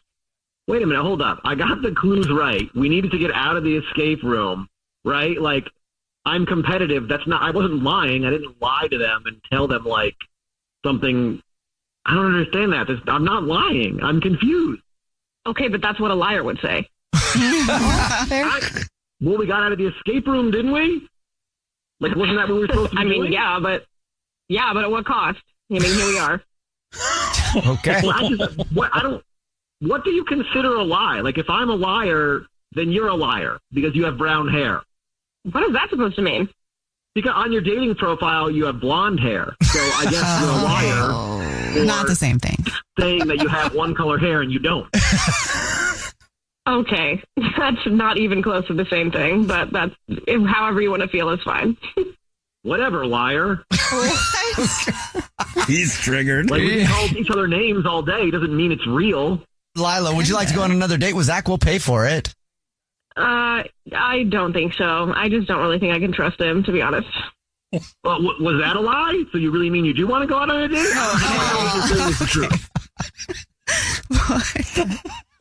Look, I'm sorry you're clearly triggered, but, like, you did lie.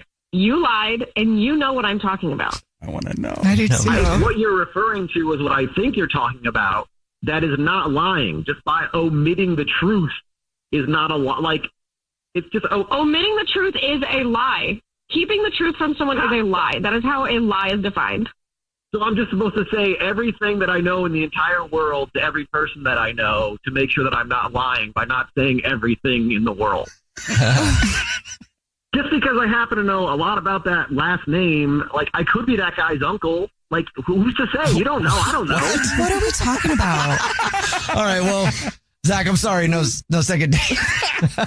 Who's that guy? But, like, that could be the truth. Like, through, like, Ancestry.com and whatnot. Like, that could be the truth. We don't know. I'm saying you don't know either. So, oh, Lila. Pretending like it's a lie that you know everything. Okay, but then she said, like, it was supposed to be... Nope, liar. You're lying. You have brown hair and you're lying. Brown-haired liar. No. Is on the phone today for our first date follow-up, and he's getting ghosted by Missy. So in a few minutes, we'll call her and see if she'll tell us why she's ghosting him and maybe get him a second date. But first, James, how long has it been since you heard from Missy? Oh, man, it's been like a little bit of time. I'd probably say it's like a week and a half. Okay. Definitely feels like it's a little, it's a little too long to reach out. So I'm trying to figure out what the right move is, but I just can't figure out why it happened. Did you try at all after your date? I mean, like, I tried to reach out a bit, but it didn't seem like I texted her after the date to be like, hey, it was a great time. Really appreciate you rolling with the punches and everything, but I just haven't heard anything. Okay, well, why don't you tell us about the date? Yeah. So, I mean, like, I went strong and wrong. I was like really excited about this little craft beer tasting that I wanted to check out, which would have been super clutch if she drank. Oh no. Okay. Yeah, I like straight out the gate, I'm already batting at like a 0. I felt terrible. She was cool about it, but I could tell it wasn't like her thing because it was pretty much just beer and like high noons, and I panicked and we pivoted and ended up walking to this ice cream shop that was pretty close by down the block, and then we, went on a walk and talk. Okay, that's great. Yeah, I thought it was cute, and she seemed like, she was pretty on board with it. We were talking about our childhoods, all the weird hobbies and stuff you have as kids. I texted her after to say it was a good time, and, nothing went on after that. Did you feel like she had a good time? Like, were you feeling like it was reciprocated while you were on your walk and talk? Yeah.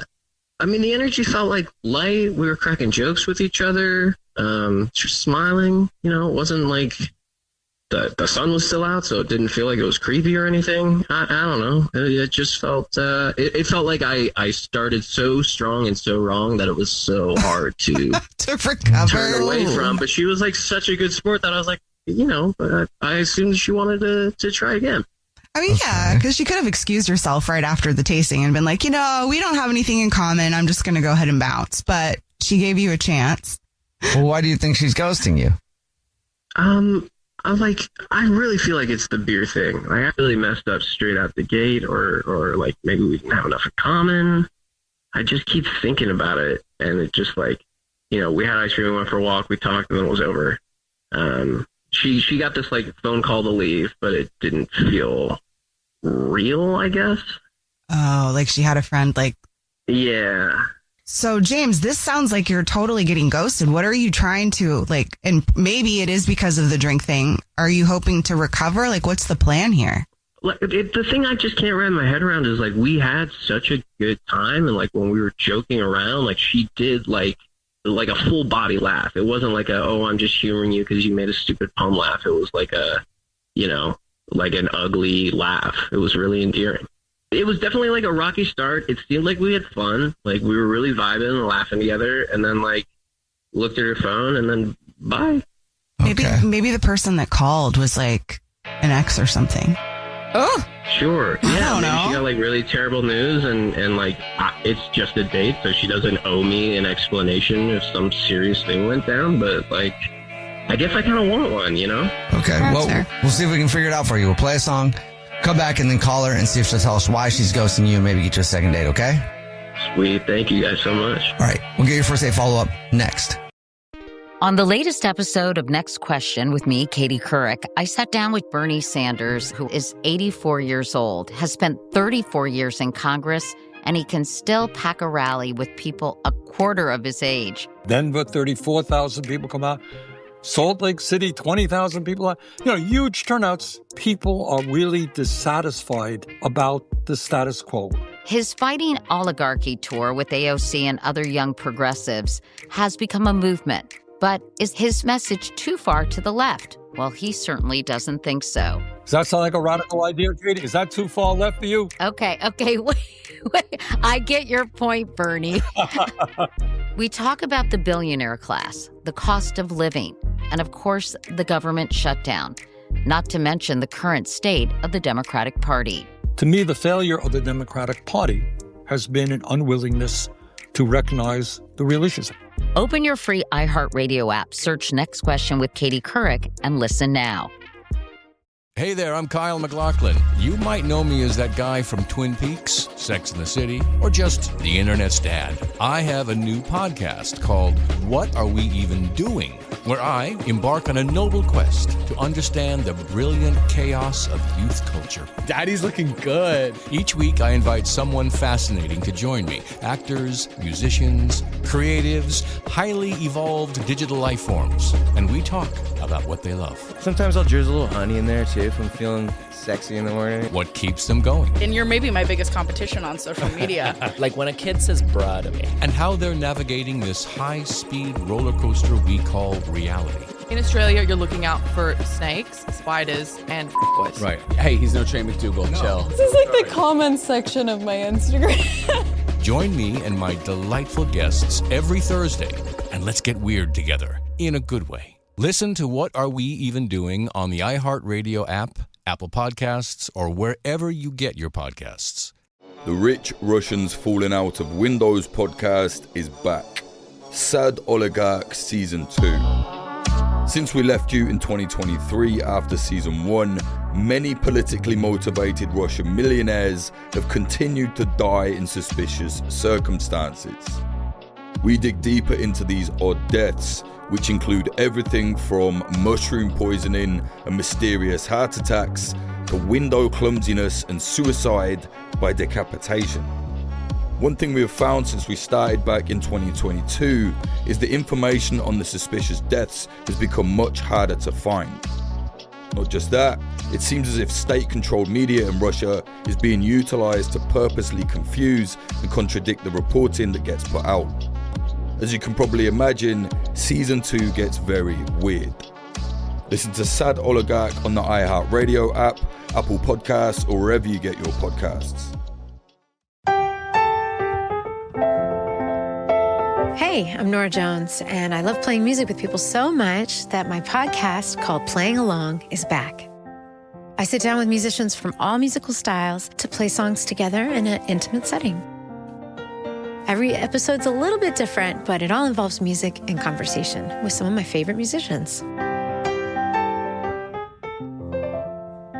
Over the past 2 seasons, I've had special guests like Dave Grohl, Leve, Rufus Wainwright, Remy Wolf, Mark Rebier, Mavis Staples, really too many to name. And there's still so much more to come in this new season, including the powerful psychedelic duo Black Pumas, my old pal and longtime songwriting friend Jesse Harris, and the legendary Lucinda Williams. Listen to Nora Jones is Playing Along on the iHeartRadio app, Apple Podcasts, or wherever you get your podcasts.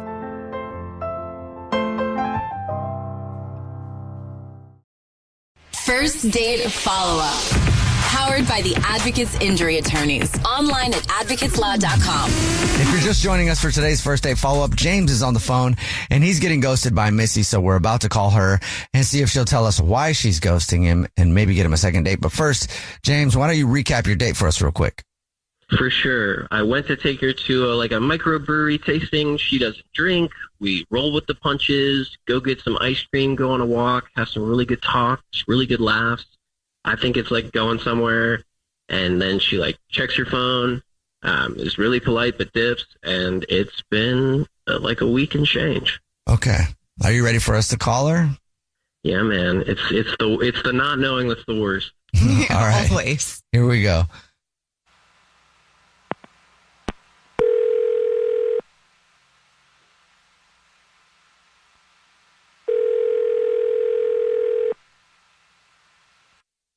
Hello? Hi, may I speak to Missy, please? Yeah, this is Missy.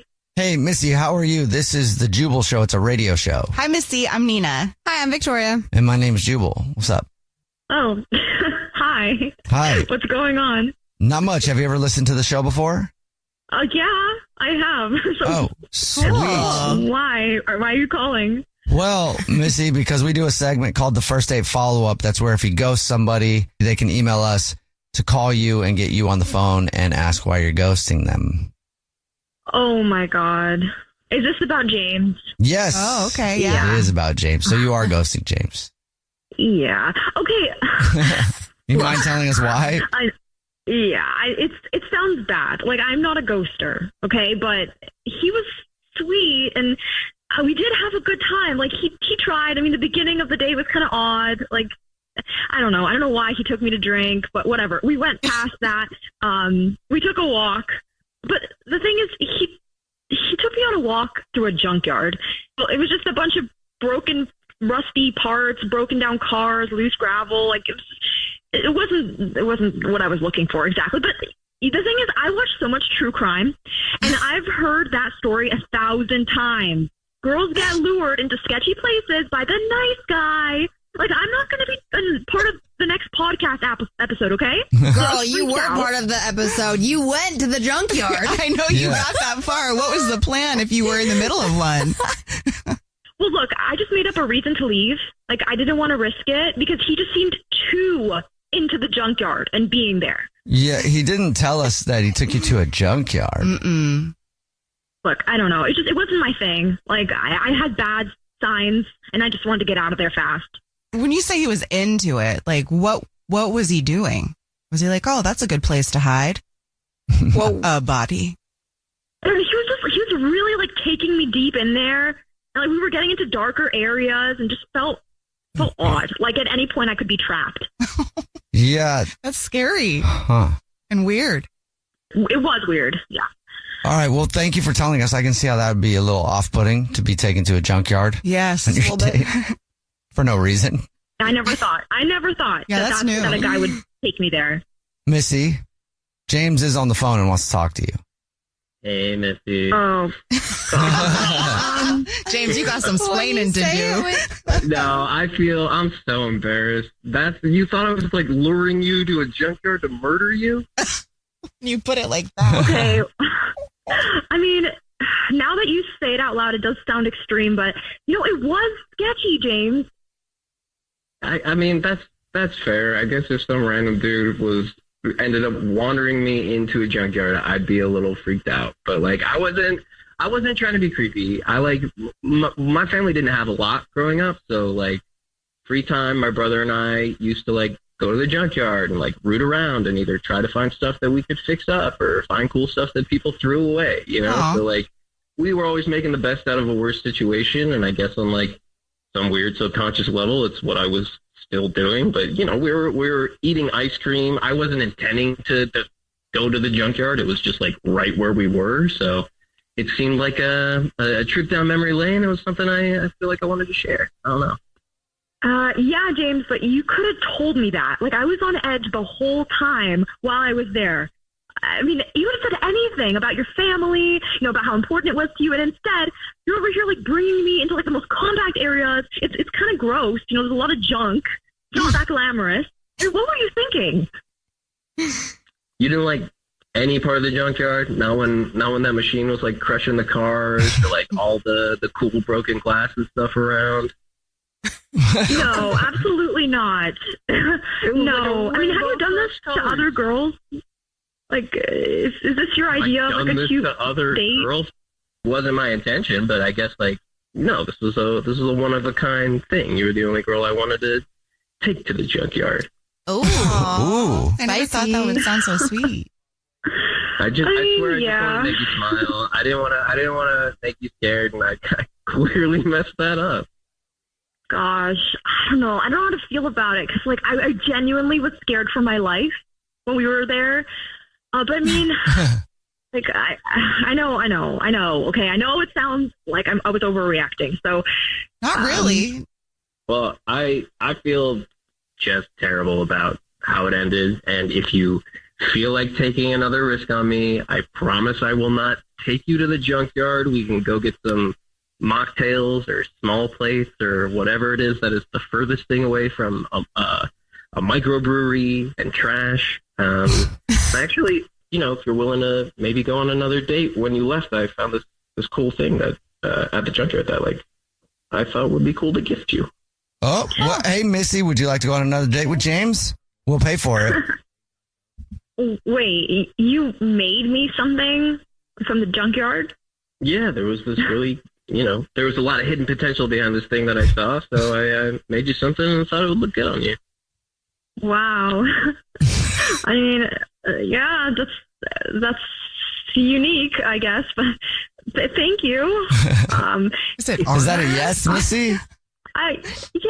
Yeah. I mean, I believe him. Like, he seems sincere, so I just gonna have to put my fear away, and I'll give him another shot. You can share your location with all your best friends. I was gonna say, keep it a little bit. It can be the most public place. You can invite a bunch of your friends. I will make it as safe of an environment and the least trash-like that I can. But this necklace is going to look great on you. Made out of what? You polish a dirty enough piece of metal and it shines just like your eyes. Oh, there you go, Missy. That's cute. Date follow-up, and she's being ghosted by a dude named Gabe. So we're going to see if we can figure out why and maybe get her another date if she still wants one. Nadine, thank you for your email and agreeing to do the first date follow-up. Before we get into your date and stuff, how long has it been since you heard from Gabe?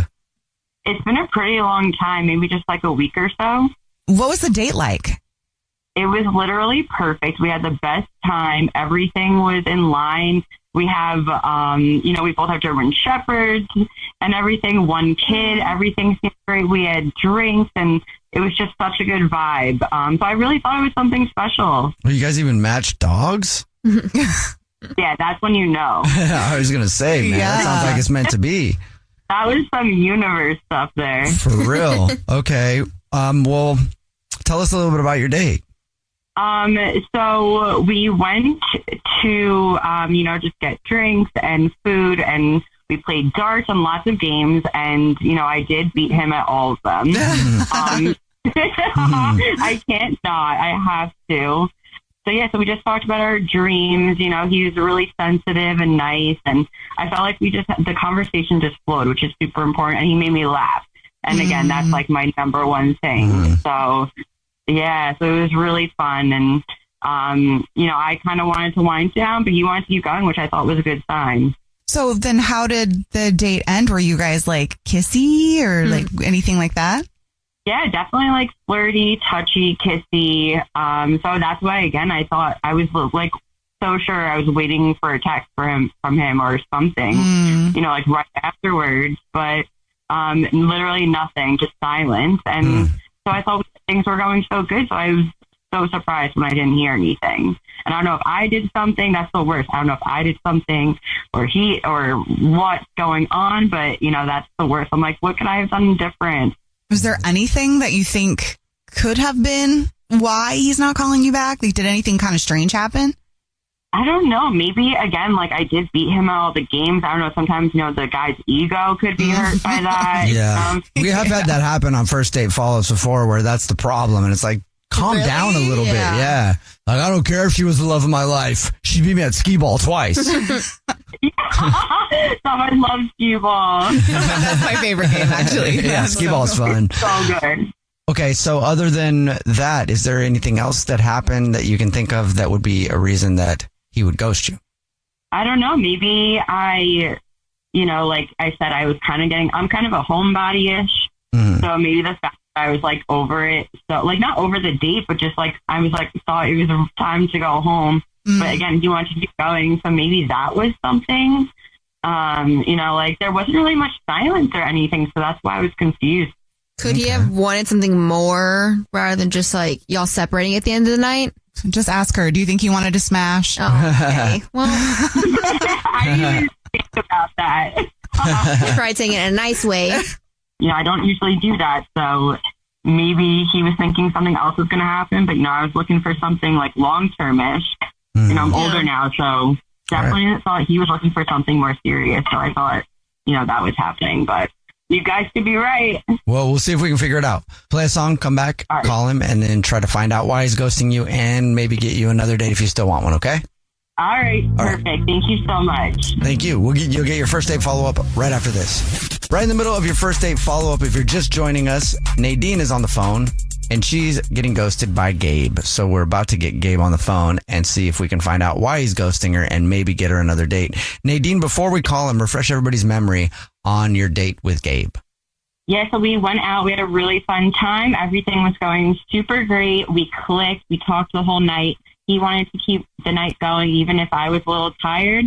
And we played a lot of games, and it was super fun. But I haven't heard from him since, so I'm wondering why. And the only thing you can think of is maybe his ego was bruised because you beat him at some of the games, or maybe he was just trying to smash. Yeah, him at some of the games. Yeah, so who knows? Maybe he thought we didn't mesh well. So we're there's a lot of different scenarios. So I'm overthinking it. Maybe. Yeah, definitely. That's what we all do, though. If somebody ghosts us. So I know. We'll call him right now, then, and see if we can figure it out. Here we go. You ready? Yes. Thank you. Yep.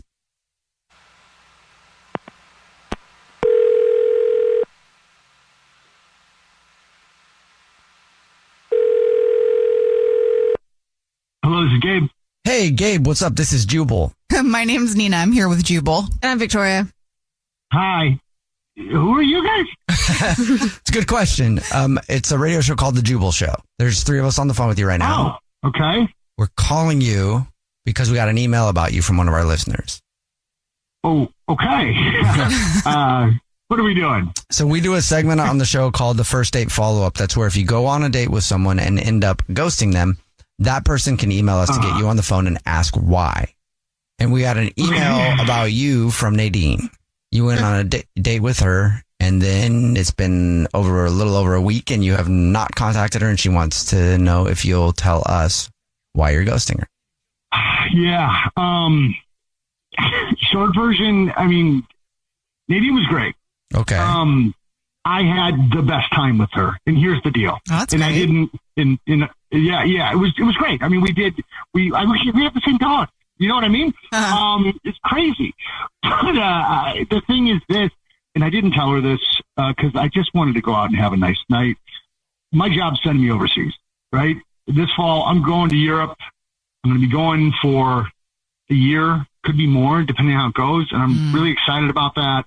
But I just, I had an amazing time with her. And I mean, the thing, I didn't know how to handle it because I don't want to start something I can't finish. I don't want to do long distance. And that's basically what happened. That's fair. She being wife zoned. Sounds like she's being wife zoned. Yeah. This is a new term that we heard. Basically, when a woman is amazing and you just can't do it. That sucks. That's right.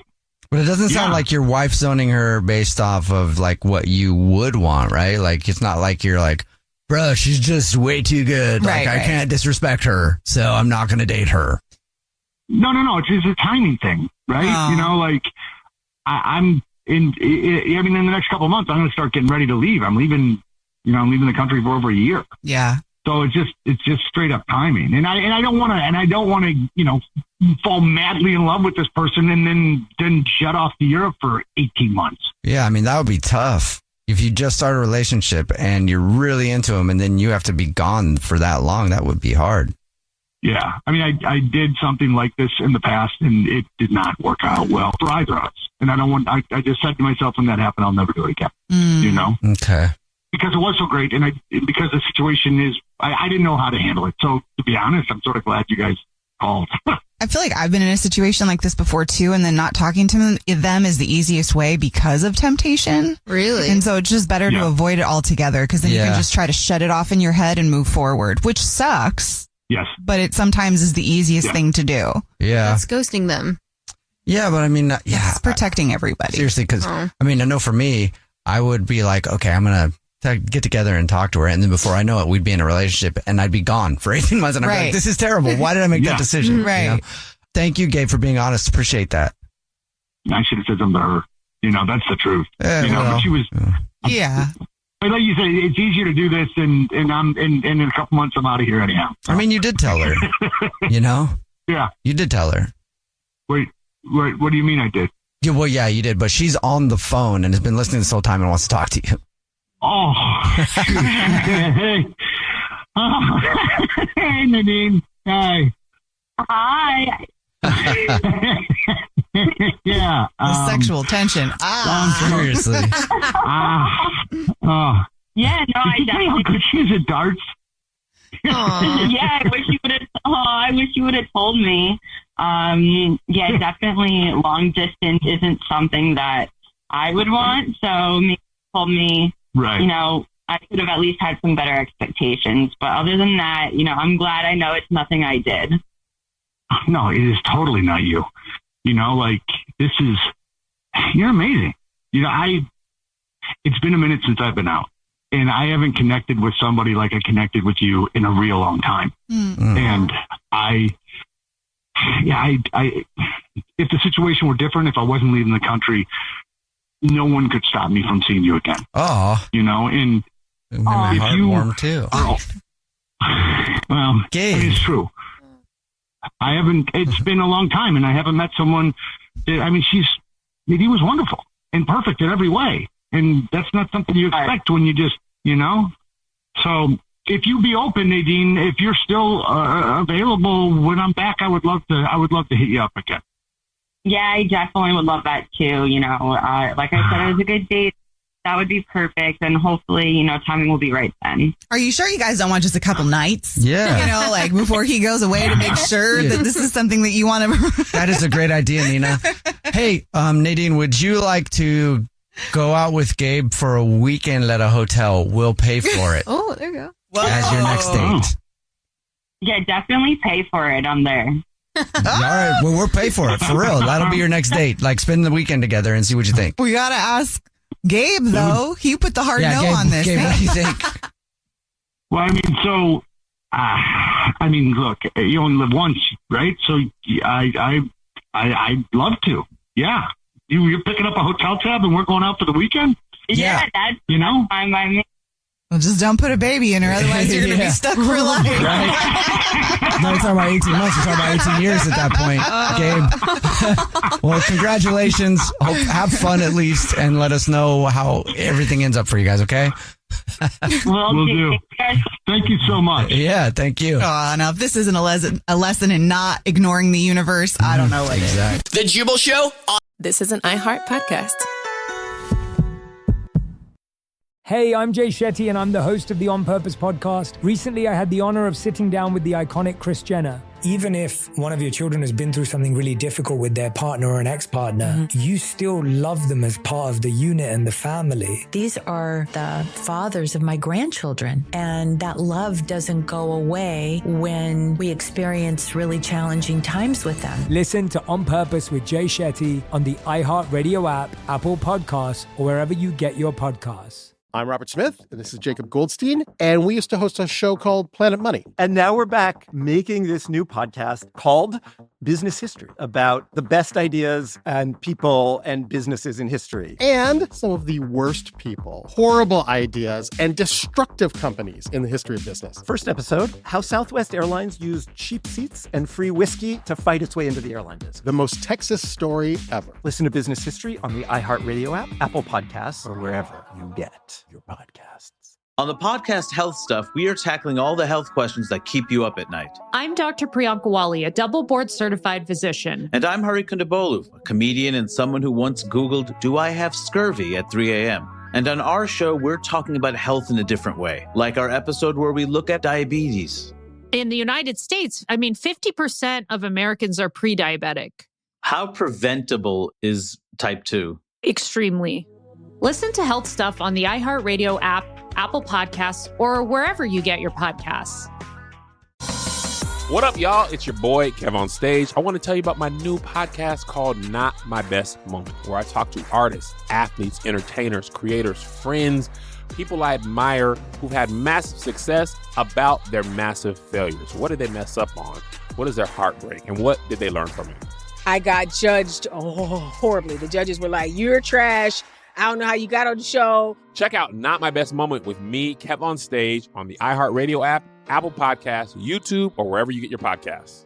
Thanksgiving isn't just about food. It's a day for us to show up for one another. It's okay not to be okay sometimes and be able to build strength and love within each other. I'm Elliot Connie, host of the podcast Family Therapy, a series where real families come together to heal and find hope. I've always wanted us to have therapy, so this is such a beautiful opportunity. Listen to Season 2 of Family Therapy every Wednesday on the Black Effect Podcast Network, iHeartRadio app, Apple Podcasts, or wherever you get your podcasts. First Date Follow-Up. Powered by the Advocates Injury Attorneys. Online at advocateslaw.com. Hunter is on the phone today for a first date follow-up, and he's getting ghosted by a woman named Carrie. So in a few minutes, we'll call her and see if she'll tell us why she's ghosting him and maybe get him a second date. But first, Hunter, how long has it been since you heard from Carrie?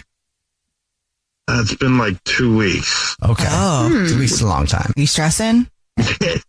Yeah, I mean, 2 weeks is an eternity, I feel like, in this sort of situation. Yeah. Have you tried to reach out to her? Yeah, of course. It's not like I was just waiting for her to make the next move. Okay. Texted, called. And you've heard nothing back? No, absolutely nothing. Well, why don't you tell us about the date? We did this like artisan pretzel making workshop, Oh, that's cool. These dates are getting good. Right. I thought so, flour everywhere. We're wearing those weird, crazy hipster aprons, and, everyone's pretending the dough has emotions, Okay. All right. It was fun, man. It kind of had a little mishap with the dough, and I think that's possibly what might have gone awry. Well, what happened with the dough? What kind of dough mishap? Sort of kind of hit her in the face with it a little bit. Just a little. On purpose? No, not on purpose. I mean, I was kind of doing a thing with the dough, like a dramatic chef kind of dough flip kind of thing. Mm-hmm. Dough kind of goes airborne and, gives her a little 1-2 right to the face. Oh no. Yeah, kind of left like some flour on her face, and I feel like that could possibly. Did she seem upset after she got hit in the face with the dough? She wasn't happy. I'll say that. Understandable. But, she kind of played it off. I didn't think it was that big of a deal, I think we're okay. Like I was like, are you okay? Do you have a dough allergy? And she was like, no. She laughed it off and said I didn't sign up to be assaulted by carbs. I thought it went pretty well, except for that whole thing. Yeah. So how did the date end? It went pretty good. I didn't get a kiss, but I got a hug. Which that to me is like a red flag. I feel like. Right. Okay. Yeah. Yeah. See that. A little pat on the back, like, thanks, I'm not going to see you again. I didn't get the pat on the back. It was, the squeeze, but yeah. Okay. Yeah. If it had been like the, hug, but like distance, that would have been, I would have known right away. All right. So you're thinking the dough in the face is the reason that you're getting ghosted? I would think so. I mean, I can't think of anything else that would have happened. Okay. Well, we'll play a song, come back, and then we'll call her and see if she'll tell us why she's ghosting you and maybe get you a second date, okay? Okay. All right. We'll get your first date follow-up next. Hey, I'm Jay Shetty, and I'm the host of the On Purpose podcast. Recently, I had the honor of sitting down with the iconic Kris Jenner. You never quite know what or where life is going to lead you and where it's going to be the best lesson you ever learned, and not get distracted by the noise, because there's a lot of noise. Even if one of your children has been through something really difficult with their partner or an ex-partner, you still love them as part of the unit and the family. These are, in most cases, the fathers of my grandchildren. I love these men, and that love doesn't go away when we experience really challenging times with them. Compassion is key into really feeling what somebody might be going through. Even though you don't agree with them, if you once loved them, then love is love. Listen to On Purpose with Jay Shetty on the iHeartRadio app, Apple Podcasts, or wherever you get your podcasts. I'm Robert Smith, and this is Jacob Goldstein, and we used to host a show called Planet Money. And now we're back making this new podcast called Business History, about the best ideas and people and businesses in history. And some of the worst people, horrible ideas, and destructive companies in the history of business. Having a genius idea without a need for it is nothing. It's like not having it at all. It's a very simple, elegant lesson. Make something people want. First episode, how Southwest Airlines used cheap seats and free whiskey to fight its way into the airline business. The most Texas story ever. There's a lot of mavericks in that story. We're going to have mavericks on the show. We're going to have plenty of robber barons. So many robber barons. And you know what? They're not all bad. And we'll talk about some of the classic great moments of famous business geniuses, along with some of the darker moments that often get overlooked, like Thomas Edison and the electric chair. Listen to Business History on the iHeartRadio app, Apple Podcasts, or wherever you get your podcasts.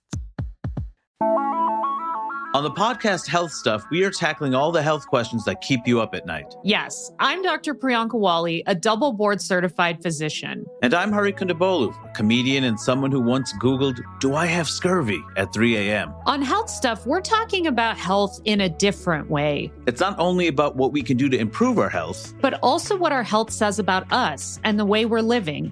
Like our episode where we look at diabetes. In the United States, 50% of Americans are pre-diabetic. How preventable is type 2? Extremely. Or our in-depth analysis of how incredible mangoes are. Oh, it's hard to explain to the rest of the world that your mangoes are fine because mangoes are incredible, but you don't even know. You don't know. You don't know. It's going to be a fun ride, so tune in. Listen to Health Stuff on the iHeartRadio app, Apple Podcasts, or wherever you get your podcasts. Right in the middle of your first date follow-up, if you're just joining us, Hunter is on the phone, and he's getting ghosted by a woman named Carrie, so we're about to call her and see if she'll tell us why she's ghosting him and maybe get him a second date. But before we do that, Hunter, why don't you break down your date again for us real quick? Yeah, we went out to a fancy pretzel making workshop thing, and I kind of assaulted her with the dough. So that's probably why. Right. Not on purpose. Right. It sounds so violent. Yeah, I feel like that. I mean, I didn't think that sounded. It feel like that's I made it sound way worse. Okay. When I threw the word assaulted in there. Right. It kind of sounds like I'm in the Epstein files or something there, but that's not what happened. Okay. All right. Well, are you ready for us to call her and see if she'll tell us why she's ghosting you?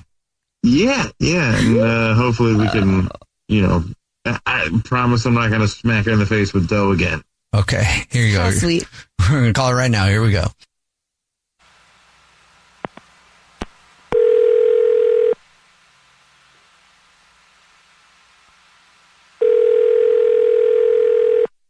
Hello?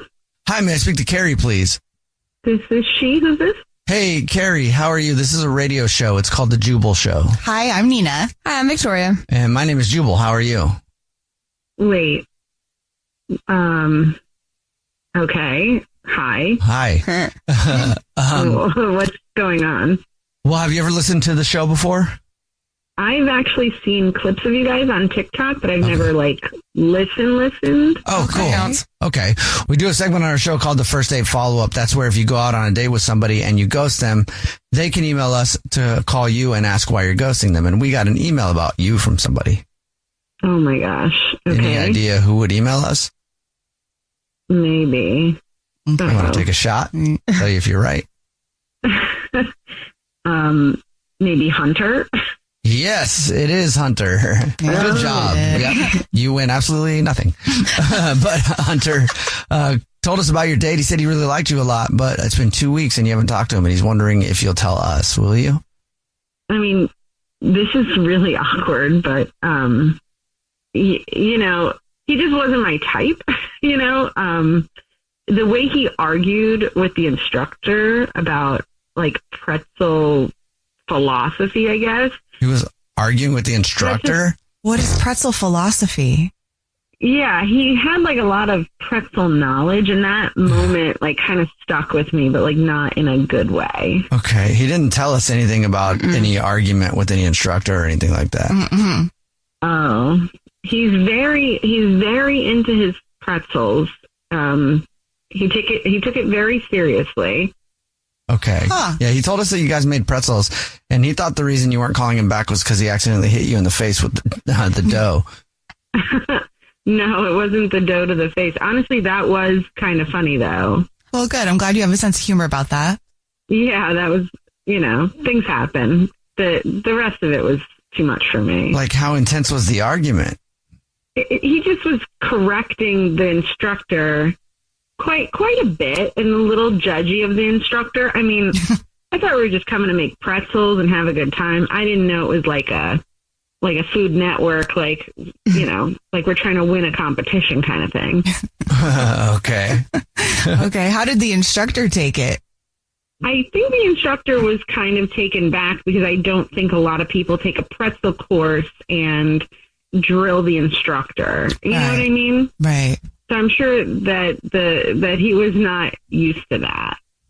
For me, that's a big red flag. I mean, people who argue with servers, you're going to argue with someone who's teaching you how to make pretzels. I just can't deal with that. I need someone who's a little bit more easygoing. So that's just a red flag for me. I just can't have someone that's that uptight, especially about something as simple and as fun as pretzels should be. Sure. Okay, well, thank you for telling us. And Carrie, I'll also let you know that Hunter is on the phone and wants to talk to you. Wait, he's here now? Yeah, he is. Hey. Hi. Okay. I mean, I just think it's a little ridiculous what you're saying. It's just a little debate. It wasn't just a debate. You snatched the dough and said, "Let me show you the proper Bavarian twist." And you I was helping. She was doing it wrong. All right. I was helping. I mean, you called her salt scatter chaotic. You were very judgy. You said pretzels are heritage, not a free for all. That's literally something you said. They are heritage. They are. Dough has a memory. It does? I mean, this is just ridiculous. I mean, you were just waving the pretzel around like crazy. I can't. I mean, it's not my fault she's teaching a dough class and she didn't know. I was in the zone, all right? You gave zero support. I mean, we were taking a pretzel course. I mean, I didn't know I had to back you up in pretzels. Like, I thought it was just supposed to be, like, fun. I didn't know you were going to need, like, to tag me into your argument about a pretzel. Yeah. Like, this is pretzels that we're talking about. You know what? Never mind. I'm not even going to say it. What? You know what? No, I will. If your pretzel twisting's anything like your life twisting, like, trust me, nobody wants that. Whoa. Wow. Okay. I mean, I said it. I mean, I wasn't going to say anything, but your pretzel is probably the worst one in the entire class. It was just, there's no way it was going to come out right. There's going to be oh my God. Like, you just can't help yourself. Crappy pretzel. Wow. Well, Carrie, would you like another date with Hunter? We'll pay for it. Soft pretzels aren't really real pretzels. No.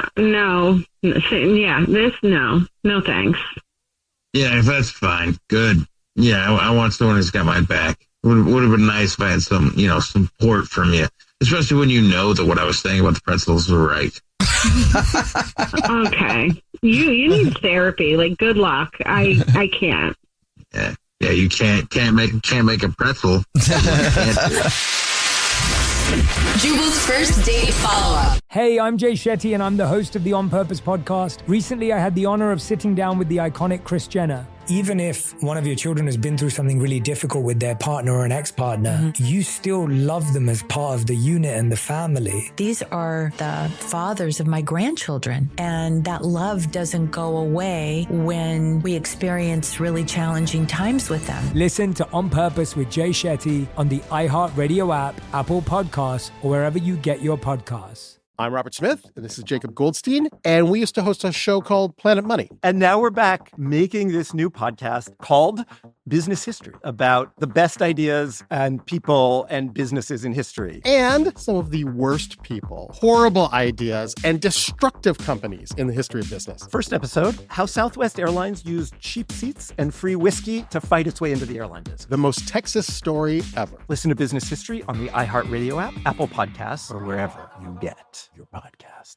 On the podcast Health Stuff, we are tackling all the health questions that keep you up at night. I'm Dr. Priyanka Wali, a double board certified physician. And I'm Hari Kondabolu, a comedian and someone who once Googled, "Do I have scurvy?" at 3 a.m. And on our show, we're talking about health in a different way, like our episode where we look at diabetes. In the United States, 50% of Americans are pre-diabetic. How preventable is type 2? Extremely. Listen to Health Stuff on the iHeartRadio app, Apple Podcasts, or wherever you get your podcasts. What up, y'all? It's your boy, Kev on Stage. I want to tell you about my new podcast called Not My Best Moment, where I talk to artists, athletes, entertainers, creators, friends, people I admire who've had massive success about their massive failures. What did they mess up on? What is their heartbreak? And what did they learn from it? I got judged horribly. The judges were like, "You're trash. I don't know how you got on the show." Check out Not My Best Moment with me, Kev on Stage, on the iHeartRadio app, Apple Podcasts, YouTube, or wherever you get your podcasts. Atlanta is a spirit. It's not just a city. It's where Crunk was born in a club in the West End. Before World Star, it was 559. Where preachers go viral and students at the HBCU turned heartbreak into resurrection. Where dreamers brought Hollywood to the South and hustlers bring their visions to create black wealth. Nobody's rushing into relationships with you. I'm Big Rube. Listen to Atlanta Is on the iHeartRadio app, Apple Podcasts, or wherever you get your podcasts. This is an iHeart podcast.